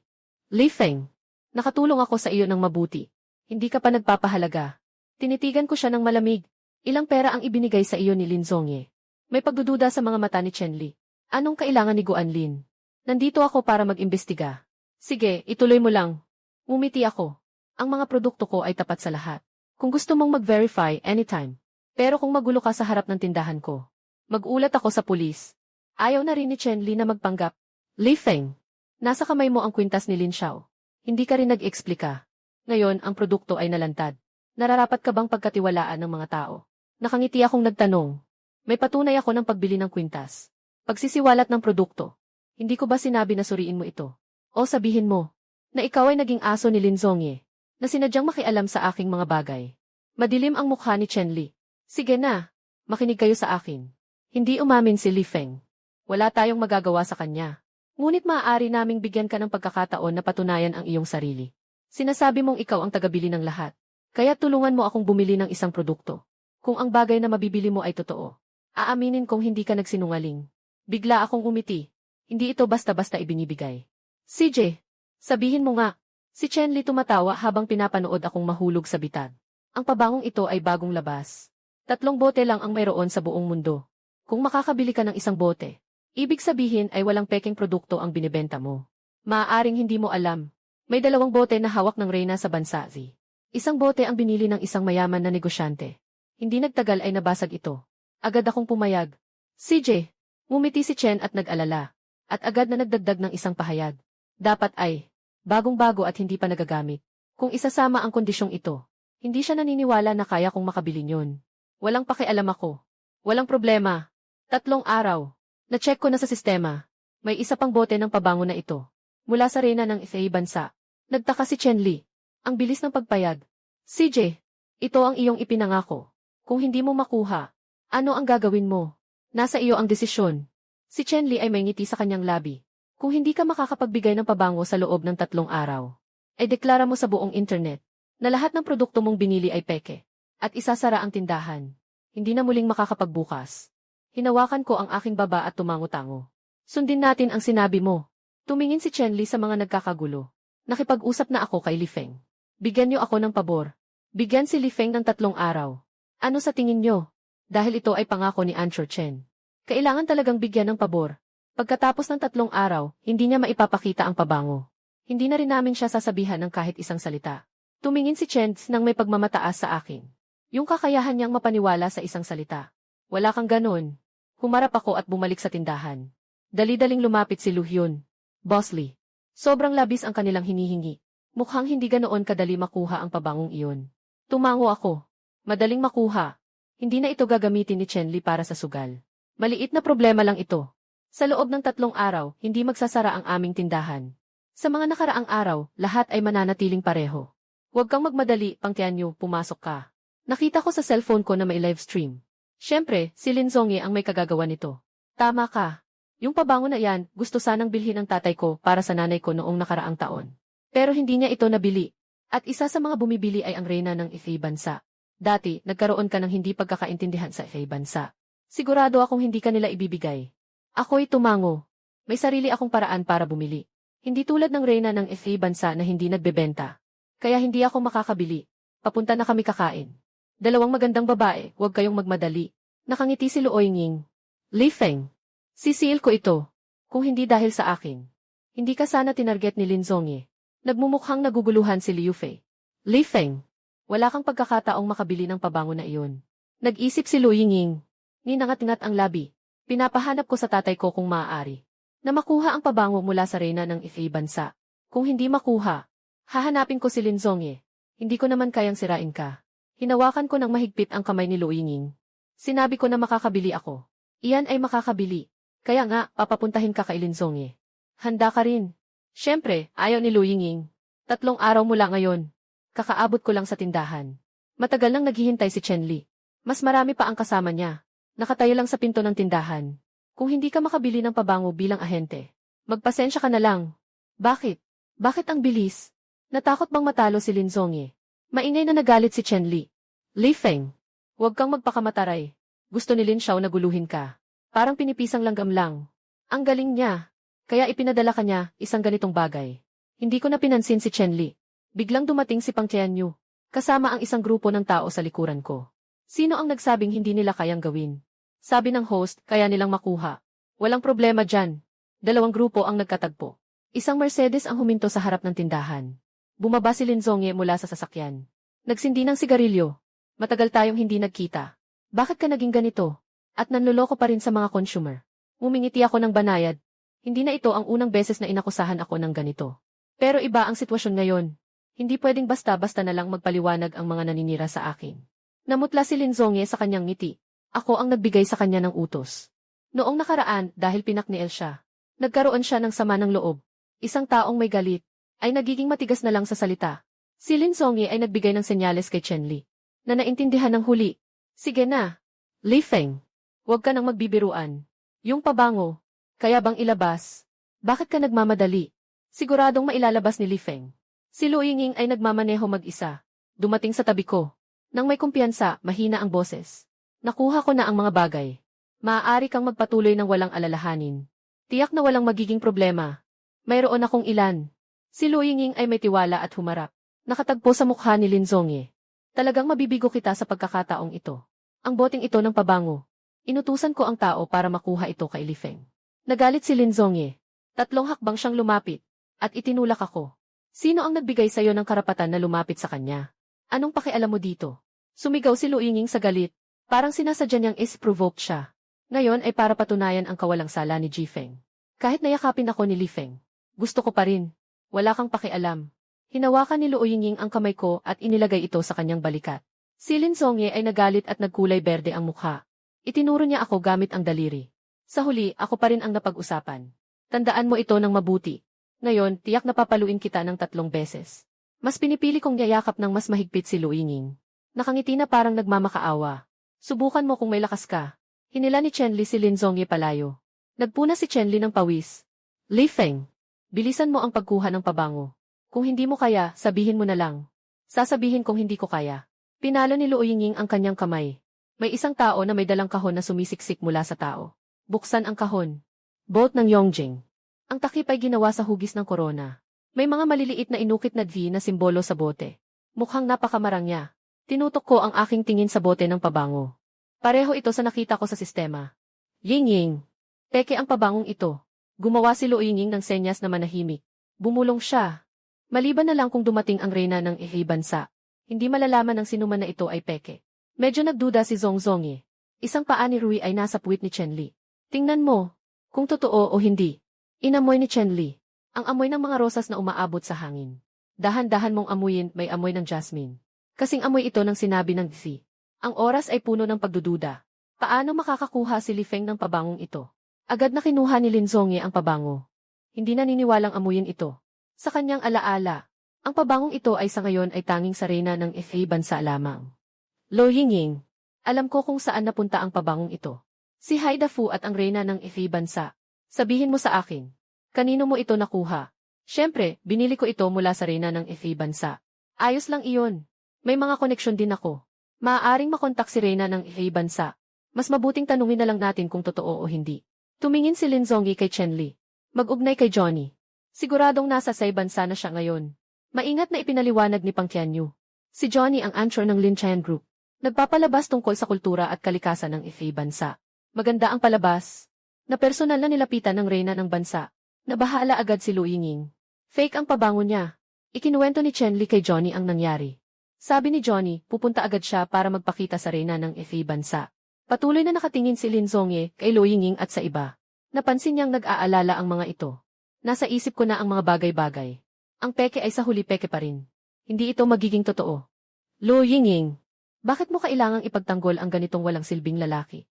Tumunog ang telepono ni Chen Li. Kumonekta na si Johnny. Sumang-ayon ang reyna ng bansa na magpatotoo. Pumasok si Johnny sa palasyo ng reyna ng bansa. Si Ing Bailaduo ay napakapangkaraniwan at marangal. Nakatayo sa trono. Napuno ng kayabangan ang kanyang mga mata. Salubungin ang reyna ng bansa. Itinaas ni Ing Bailaduo ang kanyang kamay. Johnny, alam ko ang iyong layunin. Kunin mo yung pabangong iyon. Hayaan mong mapatunayan kung tunay o peke. Agad na pinakuha ni Lin Zongye kay Chen Li mula kay Luo Yingying ang pabango. Ipapakita sa kamera ng telepono. Reyna, tingnan mo kung totoo ba ang pabangong ito. May dagdag pa siyang sinabi. Si Li Feng ang bumili nitong pabango. Kamakailan lang mula sa inyong bansa. May bumili ng chip. Si Lin Zongye ay talagang hindi mabuti. Sinasadya niyang banggitin ito para magalit ang reyna ng bansa. Kahit na totoo ang pabango, hindi ito aaminin ng reyna ng bansa. Si Luo Yingying ay napakaputla. Walang lakas na bulong niya. Li Feng, ako ang nagsisi sa'yo ngayon. Walang anuman. Ako'y nananatiling kalmado. May ngiti sa labi. Ang tingin ni Ing Balaw ay nakatutok sa akin. Matagal bago niya nakuha ang kape at uminom. Bumaling siya ng bahagya at tumugon ng banayad. Ang pabangong ito ay ibinenta ko kay Li Feng. Hindi ito maaaring peke. Mayroon din akong kopya ng record ng pagpapadala. Lahat ng naroroon ay nagulat. Biglang nagalit si Lin Zongye. Seryoso ka? Hindi ka ba tumutulong kay Li Feng na magsinungaling? Ang boses ni Ing Bailuo ay malamig. Demokrasya ng bansa. Pantay-pantay ang lahat. Masaya akong makipag-ayos sa mga tao ng bansa. Ngunit dapat mong bantayan ang iyong saloobin. Kung hindi, hihingin ko sa bansa ang paliwanag. Sa mga maliliit na bagay tulad ng pabango. Kailangan ko bang magsinungaling? Nawala ng salita si Lin Zongye. Kamakailan lang, nakaranas ng pagkatalo ang bansa sa kamay ni Li Feng. Walang dahilan para tulungan si Li Feng. Maliban kung totoo talaga ang pabango na ito. Mukhang hindi maganda ang mukha ni Johnny. Lin Xiao, mas mabuting huwag na lang magsalita ng marami. Baka magalit ang reyna. Hindi na rin maganda ang mga araw ko sa bansa. Si Chen Li ay nagtanong na may katatagan. Mahal na Emperatrice, pakiusap, patawarin mo ang pangahas ni Lin Xiao. Gusto ko lang sanang magtanong muli. Bakit si Li Feng ay makakabili ng pabango mula sa iyo? Hindi ko kailangan. Kaya't ibinenta ko. Tungkol sa pagbebenta sa mga, wala akong pakialam. Kumindat ang bibig ni Chen Li. Ibig sabihin, kahit anong gawin ng reyna ng FA bansa, tiyak na. Ito ang pabango na ibinenta niya. Nagbigay ng utos ang reyna ng FA bansa na umalis na kayo. Johnny, umalis ka na. Putulin ang koneksyon. Narinig ang aking tawanan. Chen Li. Lin Zongyi. Paano? Ang ekspresyon ni Lin Zongyi ay seryoso. Li Feng. Huwag kang magyayabang. Siguradong nagsisinungaling yung tatlong babae. Paano mo naman makukuha ang pabango mula sa kanila bilang reseller? Ang katotohanan ay mas makapangyarihan kaysa sa mga salita. Ayaw kong makipag-usap sa inyo ng walang kabuluhan. Chen Li, tuparin mo ang iyong pangako. Nagtaka si Chen Li. Sa puntong ito, wala na siyang ibang pagpipilian. Nagsimula ng mag-ingay ang mga tagahanga. Host Chen, tanggapin ang pagkatalo. Si Host Li ay maaaring bumili ng mga produkto mula sa Emperatrice ng Yaguo. Hindi siya pwedeng magloko. Agad na aminin ang pagkakamali. Si Chen Li ay nakatingin sa kanyang masamang reputasyon. Agad na nagpahayag, mga kamag-anak, huwag kayong magkamali ng akala. Maaari kong ipagtanggol si Host Li ngayon. Walang problema sa mga produktong binibenta niya. May mga taong sadyang nagdudulot ng gulo. Humingi siya ng tawad. Host Li, nagawa ko na ang mga ipinangako ko sa iyo. Ako ang may pagkakamali noon. Bayaran mo na ang utang mo sa akin. Umiti ako ng bahagya. Biglang naging malamig ang tingin ko. Chen Li, ayos lang na alam mo ang mali mo. Pero mangyaring manatili kayo para makipag-ugnayan sa investigasyon. Ako si Li Feng, gusto kong makita. Kung sino talaga ang walang dahilan na nagsimula ng gulo. Gusto akong sirain. May ilang lalaking nakasuot ng uniforme na lumakad mula sa masa. Ang pinakamataas sa kanila ay naglabas ng gihi. Ako si Tan Kiao mula sa Bureau of Market Management. Mangyaring ang lahat ng nagsabi na may problema sa mga produkto ni Li Feng ay manatili. Makipagtulungan sa investigasyon. Biglang nagulo ang masa. Seryoso ako dito. May nagsimulang mawala ng kontrol. Agad na magpaliwanag. Huwag niyo akong hulihin. Hindi ko sinasadyang siraan si Li Feng. Lahat si Lin Zongye ang nagbigay sa akin ng 2,000 yuan. Para magpasiklab sa tindahan ni Li Feng. Binibigyan ka ni Lin Zongye ng 2,000. Bakit 1,000 lang ang binigay sa akin? Ako ay magpapatotoo. Si Lin Zongye ang nagbayad sa akin para gumawa ng gulo. Si Chen Li rin ay inutusan ni Lin Zongye para siraan si Li Feng. Kapag nawala ang puno, nagkakagulo ang mga unggoy. Namutla ang mukha ni Lin Zongye. Nagsusumpa siya. Putang ina ninyo. Kailan pa ako nagbigay sa inyo ng pera? Nabahala rin si Chen Li. Tama. Hindi ko inakusahan si Li Feng. Lahat ay naligaw ng landas ng grupo ninyong ito. Ang mga tao sa Market Management Bureau ay may matibay na paninindigan. Mas mabuting tahimik na lang. Totoo o hindi. Bumalik na lang at makipagtulungan sa investigasyon. Dalhin. Dinala ng mga nakabihis na lalaki sina Lin Zongye at Chen Li kasama ang iba pa. Naging tahimik muli ang harap ng tindahan. Umiti ako sa lahat. Salamat sa inyong lahat. Ang mga binili ninyo sa aking tindahan ngayon ay lahat sa diskwento na 1%. Salamat, host. Matagal ko nang gustong magpakasaya ng todo. Nang umalis na ang mga tao, nabigla si Lu Yingying at hindi makapagsalita. Yingying, ayos ka lang ba? Nabawi ni Yingying ang sarili niya. Li Feng, ayos lang ako. Ngunit nagtataka ako. Bakit sinasabi ng reyna ng SE bansa na totoo ang bote ng pabango na ito? Kumuha ako ng isang bote ng parehong pabango mula sa bulsa ko at iniabot ito sa kanya. Dahil nakuha ko rin ang pabango mula sa kanya. Kaya hindi niya iisipin na peke ang pabango. Pabango na nakuha mula sa reyna ng SE bansa. Naramdaman ni Lu Yingying na hindi siya makasunod. Alam ng reyna ng SE na ikaw ay target. Bakit siya tutulungan ka? Ako'y nagtango lang ng balikat. Dahil may resibo. Tulad ng sinabi niya, binenta niya ang pabangong ito.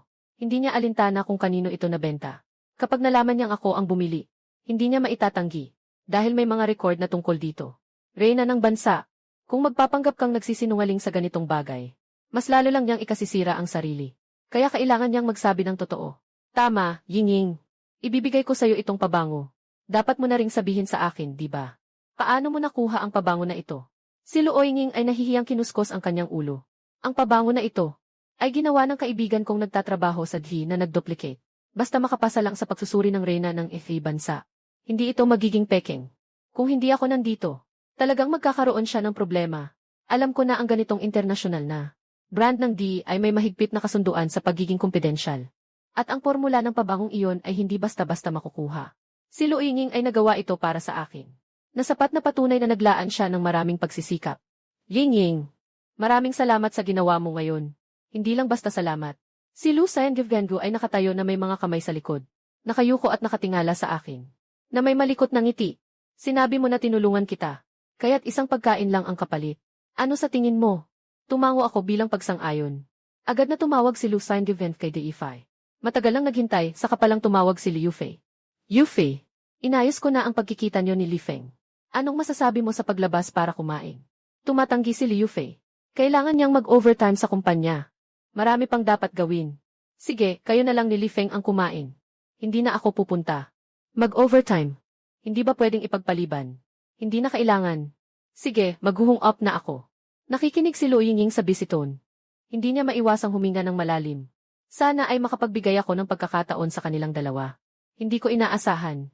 Sa private room sa itaas ng Triangle ang restaurant. Nagkikislapan ang pink na kandila. Naipadala na ang mga putahe. Li Feng, pasensya na. Siguro nagkaroon sila ng maling akala. Medyo nahihiya si Lu Yingying. Umiti ako ng walang pakialam.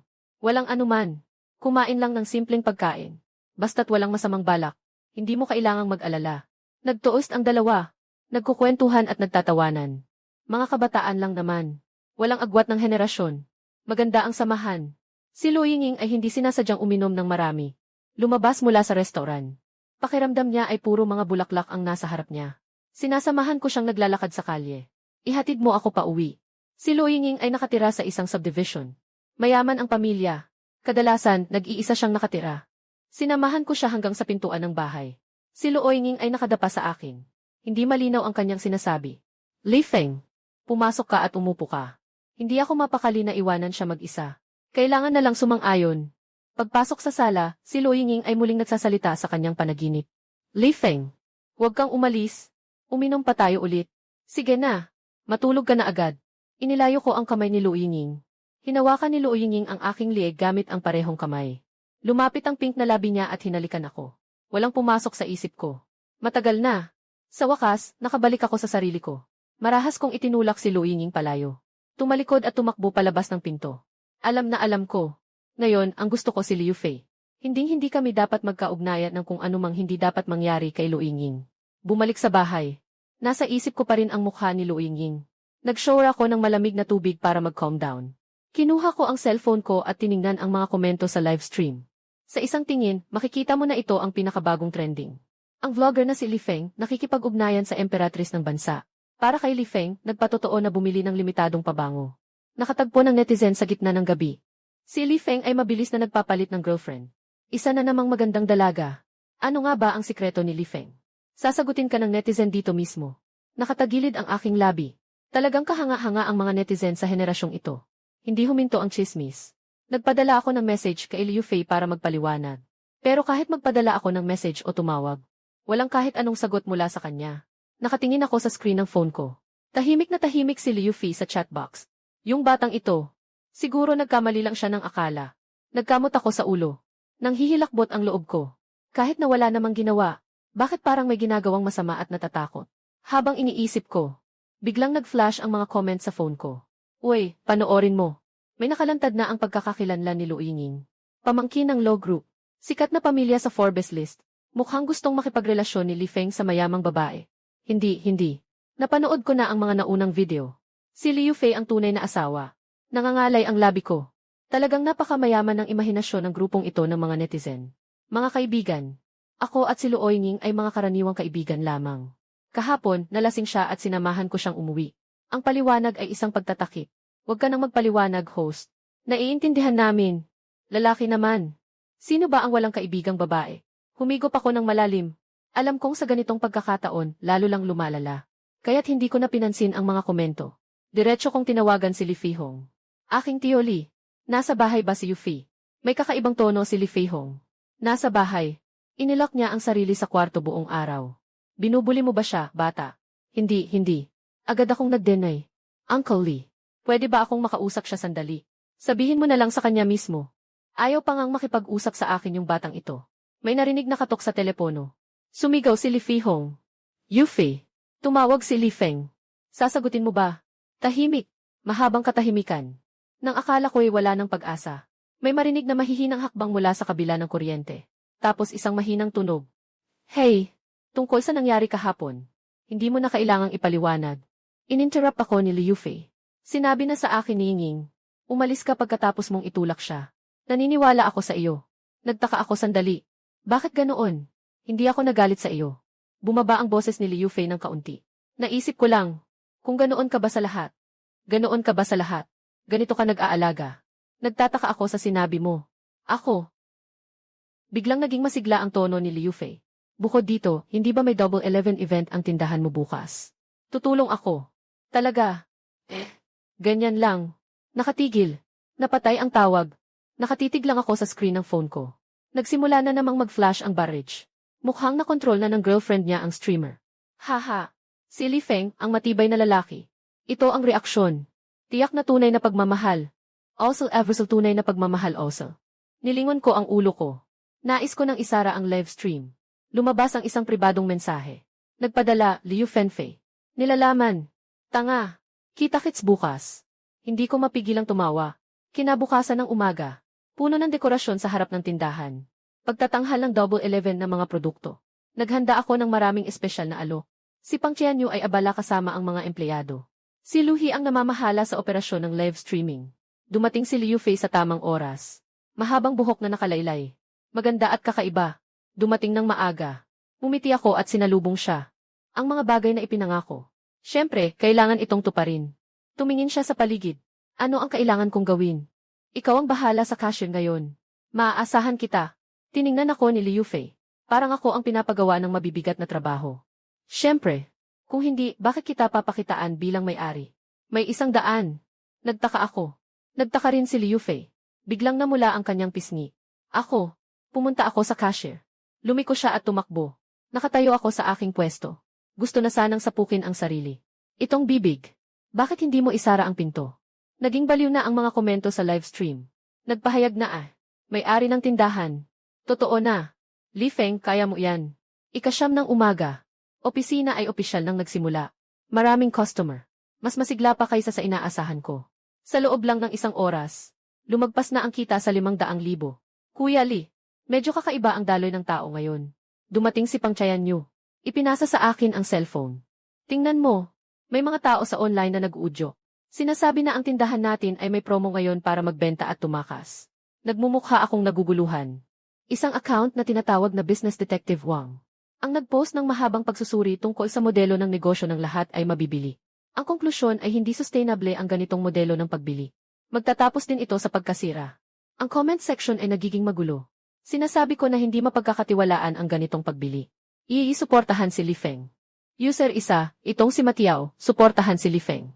Lahat ng binili ko mula sa kanyang live stream ay mga orihinal na produkto. Baka naiinggit ang mga kakumpetensya. Baka naiinggit ang mga kapwa natin. User 1, ang ganda ng Maringkyu. Basta pupunta ako para tingnan ngayon. Kung totoo o hindi, kailangan itong beripikahin sa lugar. Pang Qianyu, nag-aalala. Lije, maraming tagahanga ang taong ito. Mahigit 50,000. Baka tao siya mula sa Linzongye. Suriin ang rehistradong impormasyon ng account na ito. Tumawag si Pang Qianyu. Agad na nag-reply. Nahanap na. Ang nakarehistrong kumpanya ay isang bagong media company sa ilalim ng Lintian Group. Nakangiti ako ng malamig. Hindi na makapagpigil si Linzongye. Kapatid Li, gusto mo bang lumaban? Walang pagmamadali. Paalis ako ng kamay. Hayaan mo siyang tumalon. Mas mataas ang talon. Mas masakit ang pagbagsak. Bubuksan ko ang live stream. Umiti ako sa kamera. Mga kaibigan. Ngayon, ang Double 11 na kaganapan ng lahat ng bagay ay mabibili. Ako si Li Feng, narito ako upang mangako. Lahat ng produkto, kung may mali, may kapalit na 100 beses. Kahit ano pang sabihin ng iba, kaya kong tiisin ang anumang pagsusuri. Ang host ay makapangyarihan. Suportahan si Li Feng. Yung negosyanteng detective ay isang masamang tao. Pagkatapos ng kanyang sinabi, biglang nagkaroon ng kaguluhan sa pintuan ng tindahan. Isang grupo ang nagtipon at pumasok ang isang lalaking nasa gitnang edad. Ang lalaking iyon ay nasa 50 taong gulang. Nakasuot at leather shoes. Nakasuot ng salamin na may gintong frame. May maayos na asal at hitsura. Tinanong, sino po si Ginoong Li Feng? Aakyat ako. Ako po. Kayo po. Ginoong nasa middle age, sumugod. Magpakilala po kayo. Ako po si Zhu Zhenqing, mula sa pangkalahatang bureau ng pagsusuri sa lungsod. Tahimik ang buong lugar. Biglang huminto ang mga comments sa live chat. Pangunahing tanggapan ng inspeksyon at pamamahala. Dumating kami para imbestigahan ang tindahan. Napansin ni Zhu Zhenqing ang aking kaba. Ngumingiti siya. Huwag kang mag-alala. Hindi ako dito para imbestigahan ka. Sa kabaligtaran, nandito ako para magdala sa iyo ng isang bagay. Kinuha niya ang isang pulang kahon mula sa mga kasama. Buksan mo. Nasa loob ay isang gintong plaka. Kamangha-manghang Li Feng. Lahat ay mabibili. Matapos ang mahigpit na pagsusuri ng aming tanggapan. Naitala bilang isang modelo ng tapat na negosyo. Narito ang sertipiko at Blake. Binabati kita. Naguluhan ang lahat. Sumabog ang mga komento sa livestream. Grabe. Opisyal na pagkilala. Ngayon, wala nang masabi ang mga kritiko. Si Li Feng ay kahanga-hanga. Tinanggap ko ang plaka. Isang mainit na damdamin ang sumiklab sa aking puso. Sa totoo lang, hindi ko talaga inasahan na makakatanggap ng ganitong pagkilala. Director Zhao. Ito, pinatpat ni Zhu Zengqing ang aking balikat. Xiao Li, napakabago ng iyong modelo ng negosyo. Mas mahalaga, ang iyong katapatan at responsibilidad ay aming nakikita. Mula sa naunang insidente sa chips, hanggang sa sumunod na insidente sa pabango, pinatunayan mo ang iyong sarili sa pamamagitan ng mga konkretong aksyon. Magpatuloy ka lang sa pagsisikap. Suporta ng Estado ang mga pribadong negosyo na may integridad. Salamat, Direk Zhou. Pagkatapos umalis ni Zhu Zengqing, lubos na naging masigla ang atmosfera sa tindahan. Mga customer ay nag-order ng sabay-sabay. Lumampas na sa 2 milyon ang online viewers sa live stream. Yung account ni Detective Wang. Ngayon ay tahimik nang tinanggal lahat ng post. Lumapit si Liu Fei, na may ngiti sa kanyang mga mata. Binabati kita. Salamat sa iyo. Tumingin ako sa kanya. Liu Fei. Ako. Huwag nang magsalita. Hinawakan niya ang aking bibig. Ngayon ay ang iyong masayang araw. Huwag nang magsalita ng kung ano-ano. Hinawakan ko ang kanyang kamay. Iyan na lang ang pag-usapan bukas. Namumula ang kanyang mukha at binitawan ang kamay. Lumiko siya at tumakbo. Mga komento sa live stream. Haha, yung pag-ibig na ito. Mas puri pa kaysa sa akin noong high school. Li Feng, laban lang. Kunin mo ang may-ari ng tindahan. Kung maaakit ako, maglalagay ako ng isang pakete ng spicy snack. Nayakit na ako. 3 araw nagpatuloy ang event. Ang kabuang kita ay lumampas sa 20 milyon. Nagtatangka akong magplano para sa susunod na hakbang. Tumawag si Hihan. Xiao Li, pumunta ka sa research department. May mahalagang bagay. Hishu, anong bagay ang napakamahalaga? Sige, pagdating mo na lang usapan natin. Hindi pangkaraniwan ang tono ni Hihan. Hindi na ako nagtanong pa. Diretso na akong nagmamaneho. Nasa kanluran ng lungsod ang building ng research department. Mahigpit ang seguridad. Personal na lumabas si Hihan para salubungin ako. Nakatitig siya ng seryoso. Kuya Hi, ano ba talaga ang nangyayari? Habang naglalakad, nagsasalita. Si Hihan ang nagdala sa akin sa ilalim ng maraming security checks. Dinala kami sa isang silid ng pagpupulong. May 7 o 8 tao roon. Lahat seryoso ang mukha. Nandito rin si Meng Hai. Tumango siya sa akin. Si Hihan ay nagpakilala sa matandang lalaki sa pangunahing upuan. Ito ang aming Direktor Zhang mula sa Departamento ng Pananaliksik. Si Direktor Zhang ay nasa higit sa 60 taon. Ang kanyang buhok ay puti na. Ngunit ang kanyang mga mata ay maliwanag at puno ng sigla. Tumingin siya sa akin. Diretso sa punto. Kaibigang Li Feng, kailangan namin ang iyong tulong. Sabi ni Ministro Zhang. Alam mo ba, ang Qian Space Station. Tumango ako. Ito ay isang space station na binuo ng Dragon Country. Ito ay kumakatawan sa rurok ng teknolohiyang pangkalawakan ng bansa.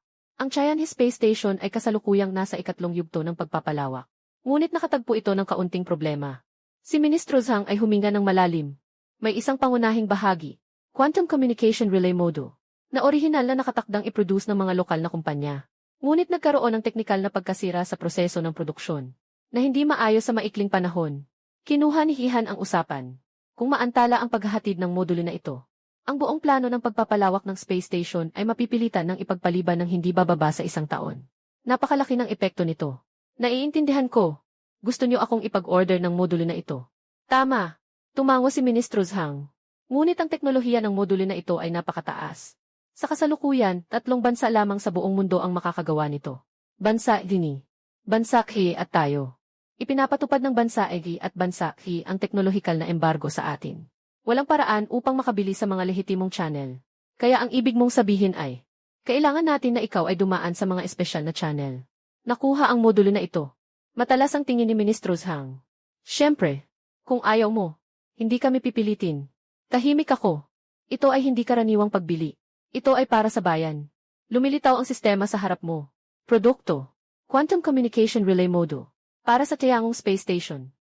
Reserve Warehouse ng Easy Space Agency. Presyo ng pagbili 850,000. Presyo sa merkado 5 milyon. Presyo ni Jayanhan 5 hanggang 6 milyon. Inaasahang paghahatid. Sa loob ng 7 araw. Tanging paalala. Ang produktong ito ay may sensitibong impormasyon. Ang matagumpay na pagbili ay makakakuha ng malaking gantimpala sa puntos. Tumingin ako kay Ginoong Zhang. Kaya kong makuha ito. Ngunit kailangan ko ng 1 linggo. Tahimik ang silid ng pulong. Biglang tumayo si Ministro Zhang. Seryoso ka ba? Hindi ako nagsasalita ng kalokohan. Ngumiti ako. Pero may isang kondisyon. Sabihin mo, ang modulo na ito, binabayaran ko kayo sa cost price. 850,000. Lahat ay nagulat. Ningning ang mata ni Hihan. Alam mo ba kung magkano ang market price nitong modulo na ito? 5 milyon. Alam ko. Seryosong sabi ko. Ngunit para sa bansa, hindi ako kumikita ng pera dito. Medyo namumula ang mga mata ni Ministro Zhang. Lumapit siya at mahigpit na hinawakan ang aking kamay. Kapatid na Li Feng, kinikilala ko ang iyong kontribusyon sa ngalan ng Pambansang Ahensya ng Kalawakan. Masyado kang mapagpakumbaba, Ministro Zhang. Ito ay aking tungkulin bilang isang bata. Matapos kunin ang tungkuling ito, hindi ako agad kumilos. Kahit na kayang bumili ng sistema ng mga produkto mula sa lahat ng mundo. Kailangan din itong makalusot sa seguridad. Ang mga hakbang sa seguridad ng ahensya ng kalawakan ng bansa ay hindi biro. Kailangan kong maglaan ng oras para magplano. Sa susunod na 3 araw, magla-livestream ako sa tindahan tulad ng dati. Gaya ng dati. Ngunit sa likod ng eksena, pinapagana ko ang sistema upang patuloy na suriin ang mga kahinaan sa seguridad ng ahensya ng kalawakan ng IFI bansa. At hanapin ang pinakamainam na oras para kumuha. Sa gabi ng ika-4 na araw. Sa wakas ay nagbigay ang sistema ng plano. Pinakamainam na oras para kumuha. Ngayon gabi, alas 11. Paraan ng pagkuha. Otomatikong gagawa ang sistema ng pansamantalang daanan. Tatagal ng 3 segundo. Paalaala sa panganib. Maaaring mapansin ng sistema ng AC bansa ang daanang ito. Inirerekomenda na tapusin agad. Huminga ako ng malalim. Ayusin ang pagtanggap sa silid. Ika-11 ng gabi. Isang mahina at asul na liwanag ang lumitaw sa hangin. Sa susunod na segundo, isang pilak na metal na kahon ang biglang lumitaw sa harapan ko. Buksan ang kahon. Nasa loob nito ang isang masalimuot na kagamitan. May nakaukit na simbolo ng ii sa ibabaw. Nakuha ko na ang Quantum Communication Relay Module. Nag-pop up ang sistema. Ding! Tagumpay ang pagbili. Produkto. Quantum Communication Relay Module. Nakuha ang 50,000 na puntos. Na-trigger ang nakatagong tagumpay haligi ng bansa. Karagdagang gantimpalang 100,000 na puntos. Kasalukuyang puntos 304,580. Nais kong tingnan ang mga detalye ng puntos. Biglang nagbigay ng babala ang sistema. Babala. Nakatukoy ng abnormal na signal na sinusubaybayan. May hindi kilalang sistema na nag-scan sa record ng transaksyon. Naramdaman kong humigpit ang aking dibdib. Hindi kilalang sistema. Bilang karagdagan sa aking universal na sistema ng pagbili. Mayroon pang ibang mga sistema. Sistema ng abiso. Nakatanggal na ang koneksyon ng kabilang panig. Hindi matagpuan ang pinagmulan. Inirerekomendang mag-ingat. Maaaring may ibang may-ari ng sistema. Nakasalampak ako sa upuan. Nagsusumamo ang likod ko. Mula noon, akala ko ako lang ang may hawak ng sistema. Ngayon mukhang, hindi pala ganun kasimple. Yung taong nagmamanman sa akin ay tama. Si Lin Zongi.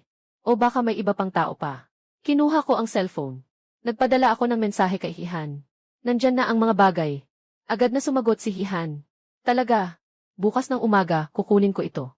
Tatay Hi, may isang bagay akong gustong ipaalala sa iyo. Inililista ko ng maingat ang mga salita. Maaaring may nakabantay sa pagbili ko ngayon. Pag nakuha niyo na ang mga bagay, mag-ingat kayo ng doble. Anong ibig sabihin yan? May sumusubaybay sa mga pinagbibilhan ko. Hindi pa alam kung sino talaga. Pero hindi ito basta-basta tao. Tumigil sandali ang kuryente sa kabilang dulo. Bumulong si Hihan. Naiintindihan ko na. Ipapasa ko ito sa nakakataas. Xiaoli, mag-ingat ka rin sa sarili mo. Mag-alala ka. May kontrol ako. Kinabukasan ng umaga, si Hihan mismo ang nagdala ng tao para kunin ang module. Bago umalis, hinawakan niya ako at nagbigay ng paalala. Sabi ni Ministro Zhang, malaki ang naitulong mo sa bagay na ito. Hindi ito malilimutan ng bansa. Tungkol sa sinasabi mong taga-subaybay, nasa investigasyon na sila dyan. May nakuha na ba kayong impormasyon? Sa ngayon, alam lang namin na ang pinagmulan ng signal ay nasa labas ng bansa. Hinahanap pa rin ang eksaktong lokasyon. Nangungulila si Hihan. Xiaoli, mag-ingat ka muna ngayon. Iwasan mo munang tumanggap ng mga sensitibong trabaho. Tumango ako. Ngunit sa loob-loob ko, hindi ako sang-ayon. Kung talagang may gustong gumawa ng masama sa akin, hindi ako makakatakas. Matapos umalis si Hihan, binuksan ko ang live stream. Ang mga komento ay kasing saya ng dati. Host, anong ipapabili natin ngayon? Li Feng, pwede bang bumili ng limited edition na game console? Gusto ko yung limited edition na figurine. Umingiti akong sumagot, hindi muna tatanggap ng order ngayon. Magkwentuhan tayo muna. Habang nagsasalita, nag-pop up ang pribadong mensahe. Nagpadala, nang hihingi ng hindi nagpapakilalang tao.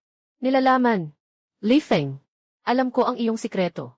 Sistema ng pangkalahatang bilihan. Di ba? Biglang pumiglas ang aking mga pupil. Alam ng taong ito ang tungkol sa sistema. Sasagot ako. Sino ka? Sagot niya agad. Hindi mo na kailangang alamin kung sino ako. Ang mahalaga lang ay malaman mo na hindi ikaw lang ang may sistema sa mundong ito. Talaga? Tinatanong ko, ano ang gusto mong gawin? Sabi ng kausap, gusto kong makipagkasundo sa iyo. Tulungan mo akong bumili ng isang bagay. Bibigyan kita ng kahit anong gusto mo. Anong bagay? Sabi ng kabilang panig. Nuclear na warhead. Diretso kong binura ang mensahe. Blinak, may sira ang taong ito. Ngunit mabilis, isang bagong anonymous na account ang nagpadala ng mensahe. Li Feng, ang pagtanggi sa akin ay hindi isang matalinong desisyon. Kaya kong makuha ka. At kaya kong sirain ka. Kabilang ang lahat ng tao sa paligid mo. Kasama nito ay isang litrato. Ang larawan ni Liu Fei na lumalabas mula sa kumpanya. Ang kuha ay ngayong umaga. Agad na nag-freeze ang aking dugo. Ito ay banta. Tahasang banta. Huminga ako ng malalim ng ilang beses. Pinipilit ang sarili kong kalmahin. At pagkatapos, tinawagan ko si Li Feihong. Tio Li, maaaring nasa panganib si Yu Fei kamakailan. Maaari mo bang mag-ayos ng tao para protektahan siya? Lumalim ang boses ni Li Feihong. Anong nangyari? May nagmamasid sa akin. Natatakot akong baka saktan nila si Yu Fei. Naiintindihan ko. Agad akong mag-aayos. Naghang ang tawag. Nagpadala ulit ako ng mensahe kay Hihan. Tito He, may mga lead na ba ang mga taga-subaybay?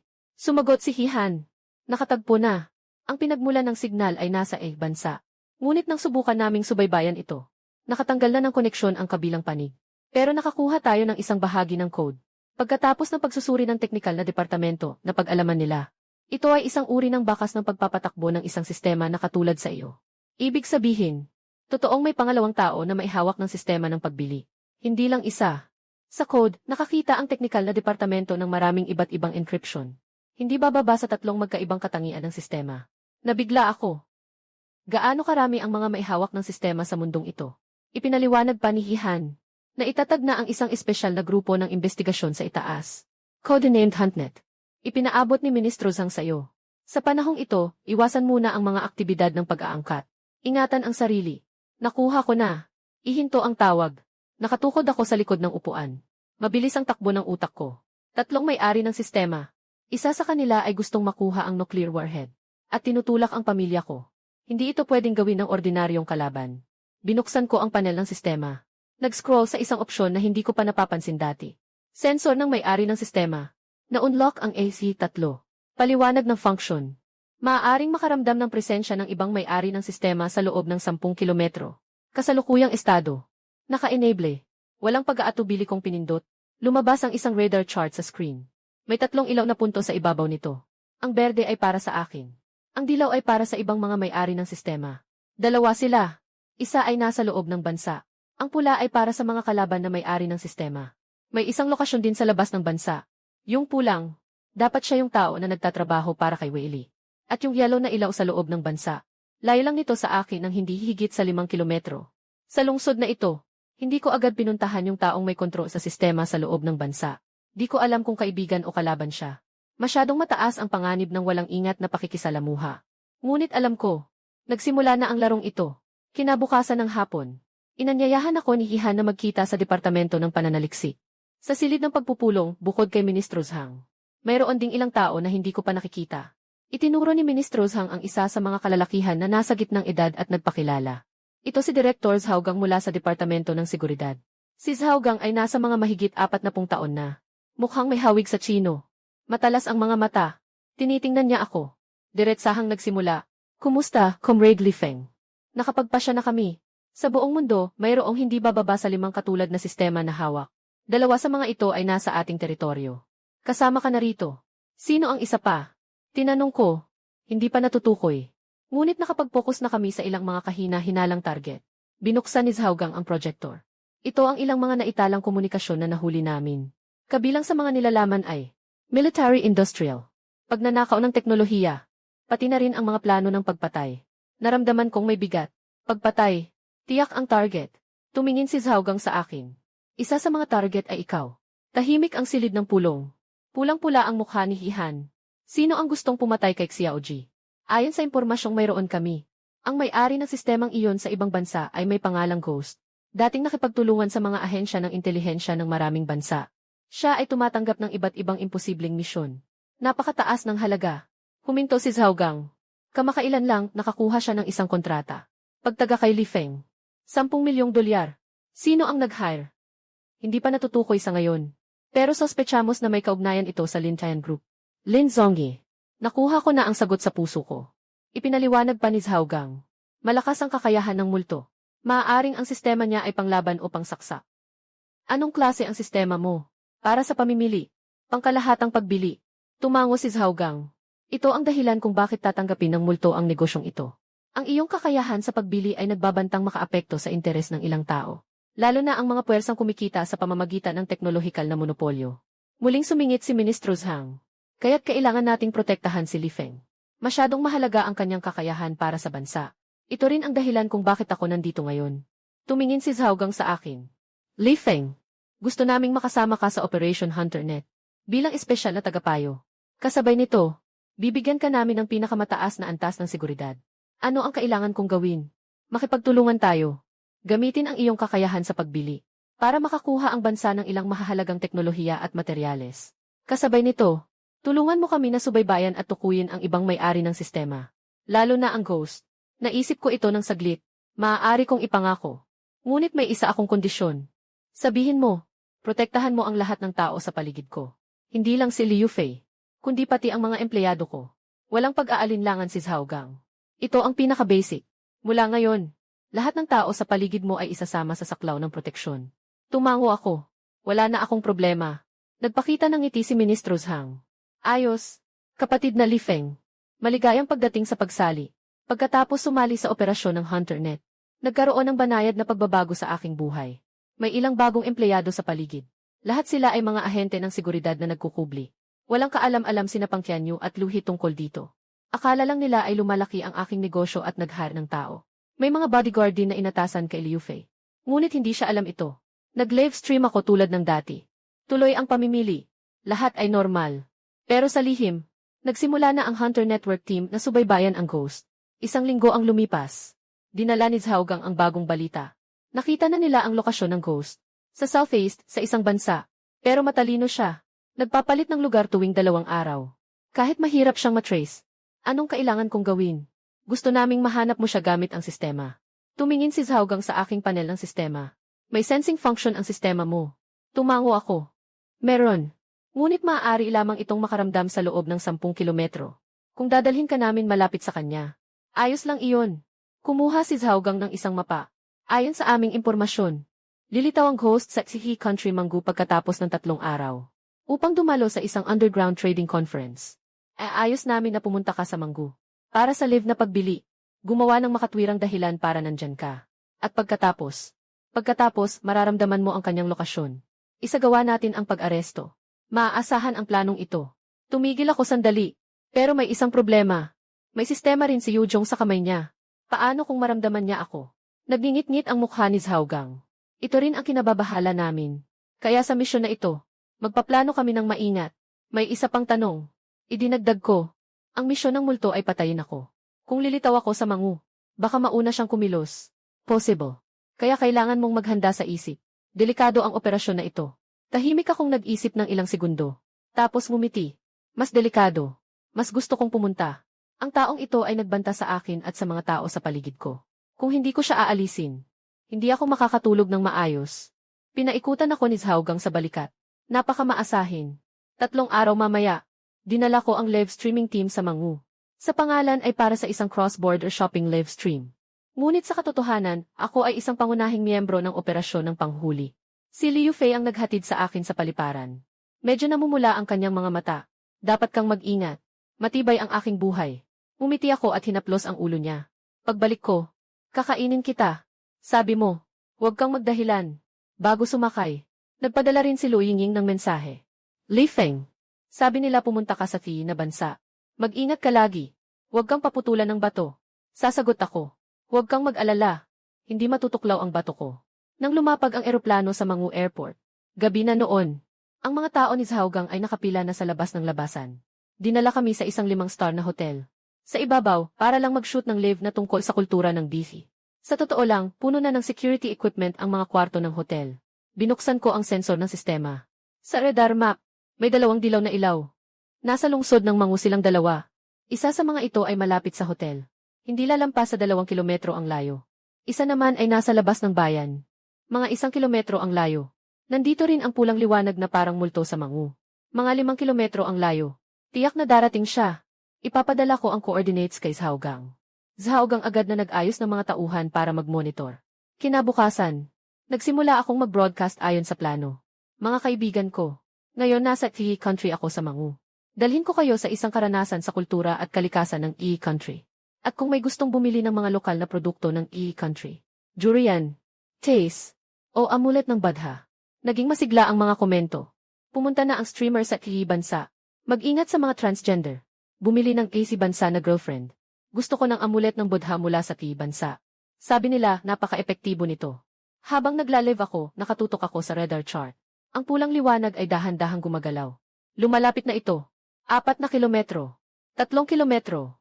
Kilometro. Sa mga sandaling iyon, may isang matangkad na lalaking may suot na salamin sa mata sa gitna ng tao. Naka-floors na kamiseta siya. Mukha siyang karaniwang turista. Ngunit sinabi ng sistema sa akin. Siya ang multo. Parang naramdaman din ako ng multo. Huminto siya. Inalis ang kanyang salamin. Ipinakita ang kanyang malamig na mga mata. At pagkatapos, lumapit siya sa akin.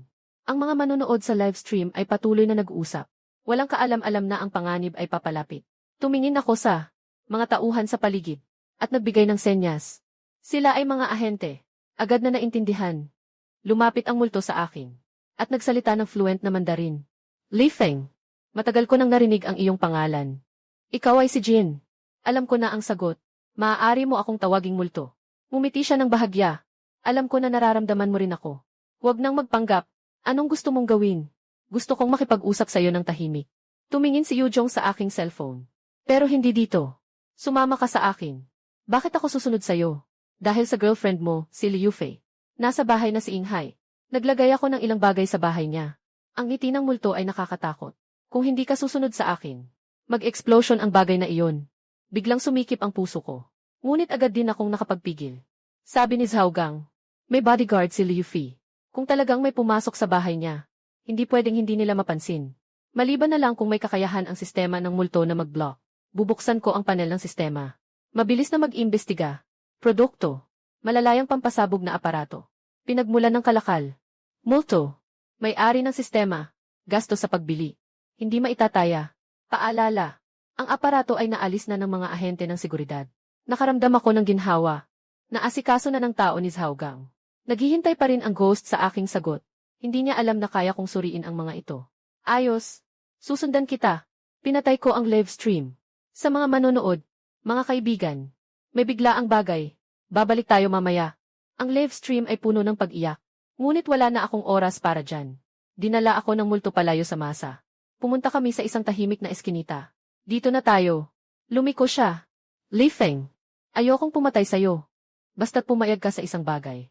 Maaaring ko nang kanselahin ang misyon ng pagpatay. Ano yun? Ibigay mo sa akin ang sistema mo. Nagtaka ako sandali. Maaaring ilipat ang sistema. Tumawa ang multo. Hindi ito maaring gawin ng iba.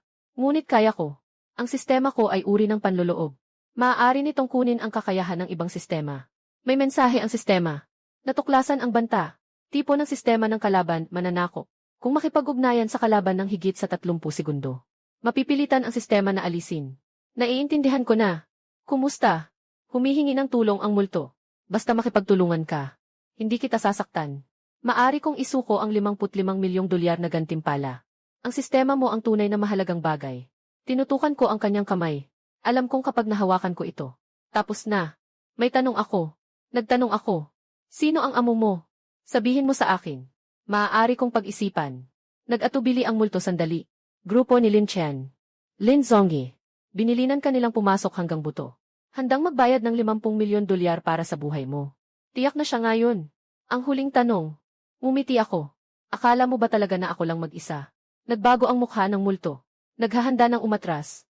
Biglang lumabas sa magkabilang dulo ng eskinita ang isang grupo ng armado. Kapatiran ng seguridad. Sumigaw ang multo. Biglang sumabog ang katawan nito ng kakaibang itim na liwanag. Inilunsad niya ang isang kakayahan ng sistema. Ngunit handa na si Zhaogang. Isang electromagnetic pulse net ang bumagsak mula sa langit. Nakalubog ang multo dito. Sumigaw ang multo. Agad na nawala ang itim na liwanag. Lumabas si Zhaogang ng malamig ang tono. Kailangan ng sistema mo ng mental na lakas para gumana. Maaaring harangan ng electromagnetic pulse ang koneksyon ng isipan. Multo. Tapos ka na. Napagtagumpayan ang multo. Nasa kamay na ang susi. Lumapit si Zhaogang. Li Feng. Magaling ang ginawa mo. Salamat sa inyo sa maagang pagplano. Nakarelax ako. Tama na. Sa grupo ni Lin Chen. Naaresto na si Lin Zhongye. Mumiti si Zhaogang. Maghari ng tao para pumatay. Para mapainom niya ito. Pag-uwi niya sa bansa, lahat ay nagsisimula ng umayos. Naaresto si Lin Zhongye. Bumaba ng husto ang presyo ng stocks ng Lin Tian Group. Si Chen Li at ang mga kasabwat ay naparusahan din. Ibinigay na ang multo sa Department of Security. Ang kanyang sistema ng pagsalakay ay pinag-aaralan ng teknikal na departamento. Sinasabing nakakuha sila ng maraming mahalagang impormasyon mula dito. Isang may-ari ng ibang sistema sa loob ng bansa ang kusang nakipag-ugnayan sa ahensya, na nagpakita ng kagustuhang makipagtulungan. Siya ay isang retiradong siyentipiko. Ang sistema ay uri ng kaalaman, na makakatulong sa pagsusuri ng mga komplikadong teknikal na suliranin. Alam ni Liu Fei ang tungkol sa aking karanasan sa Mangu. Galit siya at hindi ako kinausap ng 3 araw. Alam mo bang napakadelikado nito? Namumula ang kanyang mga mata. Paano kung may nangyaring masama? Wala namang nangyari, di ba? Nakangiti ako sa kanya. Huwag na itong maulit. CJ. Sinasalamin ko. Dito siya napatawa muli. Bahagyang sinuntok ako. Bobo. Nang marinig ni Luoy Nging, partikular niyang inanyayahan akong kumain upang maalis ang takot. Sa hapag, medyo marami ang nainom niya. Ngayon, hindi ko siya pinayagang magmaneho. Siyang personal na ihatid siya pa uwi. Li Feng. Nang bumaba siya, bigla niya akong tinawag. Alainan, ikaw at si Yufei. Kailan kayo ikakasal? Nagtaka ako sandali. Hindi pa kami umabot sa puntong iyon. Kaya magmadali ka na. Ngumiti si Lu Yingying. Ang ganda-ganda mong dalaga. Huwag mong hayaang may ibang makuha. Huwag kang mag-alala. Hindi ka makakatakas. Pagkalipas ng 2 buwan, matagumpay na natapos ang ikatlong yugto ng pagpapalawak ng space station sa langit. Maayos ang takbo ng Quantum Communication Relay Module. Naitaguyod ang ultra-high-speed data transmission sa pagitan ng space station at ng lupa. Partikular na inimbitahan ako ni Ministro Zhang sa pagdiriwang. Sa pagdiriwang, nagpadala ng pagbati ang mga astronaut sa pamamagitan ng video call. Salamat sa kontribusyon ni Comrade Li Feng. Nasa itaas kami at binabati ka. Pumalakpak ang lahat ng tao. Tumayo ako, at nagbigay ng galang sa screen. Ang pag-unlad ng bansa ay responsibilidad ng bawat isa. Si Hihan ay lumapit na may hawak na baso, na nakangiti ng labis. Xiao Li, ngayon ikaw ay isang bayani ng bansa. Hishu, huwag mo akong pagtawanan. Sabi ko nga, totoo ito. Hihan, ibinaba ang boses. Sabi ni Ministro Zhang, nabibigyan ka ng pambansang pagkilala. Totoo ba yan? Kailan ba ako nang loko sa'yo? Ano ba ang sasabihin ko? Biglang nang vibrate ang telepono. Nagpadala si Liu Fei ng mensahe. May libreng gabi ka ba? Gusto ng nanay ko makipagkita sa'yo. Nabahala ako. Pakikipagkita sa magulang. Tiningnan ni Hihan ang screen ng aking telepono. Haha, tumatawa. Sige na. Mahalaga ito. Gabi na. Nag-drive ako papunta sa bahay ni Liu. Si Li Fihong ang bumukas ng pinto. Tumingin siya sa akin ng kakaiba. Pasok ka na. Ang nanay ni Liu Fei ay may apelyidong Wang. Isang mahinahon na babaeng nasa gitnang gulang. Tiningnan niya ako mula ulo hanggang paa. Tumango siya. Mukhang maayos naman. Magandang araw po, tita. Magalang kong bumati. Umupo ka na. Walang anuman. Sa hapagkainan, tinanong ni Tita Wang ang maraming tanong. Anong trabaho mo? Sino pa ang nasa bahay? May nabili bang bahay? Kailan ka balak magpakasal? Sagot ko ang isa-isa. May pawis na sa noo. Si Liu Fei ay tahimik na tumatawa sa tabi. Hindi man lang ako tinutulungan. Nagsusuri ka ng salarin. Sa huli, hindi na nakatiis si Li Feihong. Hindi ba't nag-aalala lang ako sa anak na babae? Tiningnan siya ni Auntie Wang ng masama, at pagkatapos ay ngumiti sa akin. Wala namang ibang ibig sabihin ang tita. Gusto lang niyang makahanap si Yu Fei ng maaasahang tao. Narinig ko na ang tungkol sa iyo kay Laoli. Isang responsableng bata siya. Salamat, tita. Kailan niyo balak ayusin ang mga bagay? Tumingin ako kay Liu Fei. Nakahilig siya na may pulang mukha, basta't gusto ng ulan. Kaya kong gawin ito anumang oras. Biglang itinaas ni Liu Fei ang kanyang ulo. Tiningnan niya ako ng masama. Sino ang gustong magpakasal sa'yo? Ayaw ko. Kung ganoon, bawiin ko ang sinabi ko kanina. Subukan mo. Tumingin si Tita Wang at si Li Feihong sa isa't isa. Pareho silang umiti. Matapos kumain, sinamahan ako ni Liu Fei pababa. Ganyan talaga ang nanay ko. Huwag kang mag-alala. Walang anuman. Sa tingin ko, mabait si tita. Magkasama tayong naglalakad. Ang liwanag ng buwan ay nasa kanyang mukha. Napakaganda niya. Yuhua. Seryoso ako. Anong seryoso? Kahit kailan, handa na akong pakasalan ka. Seryoso ang salitang ito. Huminto siya. Tumingala at tiningnan ako. Napapaluha ang mga mata niya. Alam mo bang ilang taon ko nang hinihintay ang salitang iyan? Maingat ko siyang niyayakap. Pasensya na at naantala ka. Tanga. Ipinatong niya ang mukha niya sa dibdib ko. Mabigat ang tunog. Pagkatapos ng taon, ang lahat ng bagay ay mabibili ay umunlad na at naging pinakamalaking online na platform sa bansa.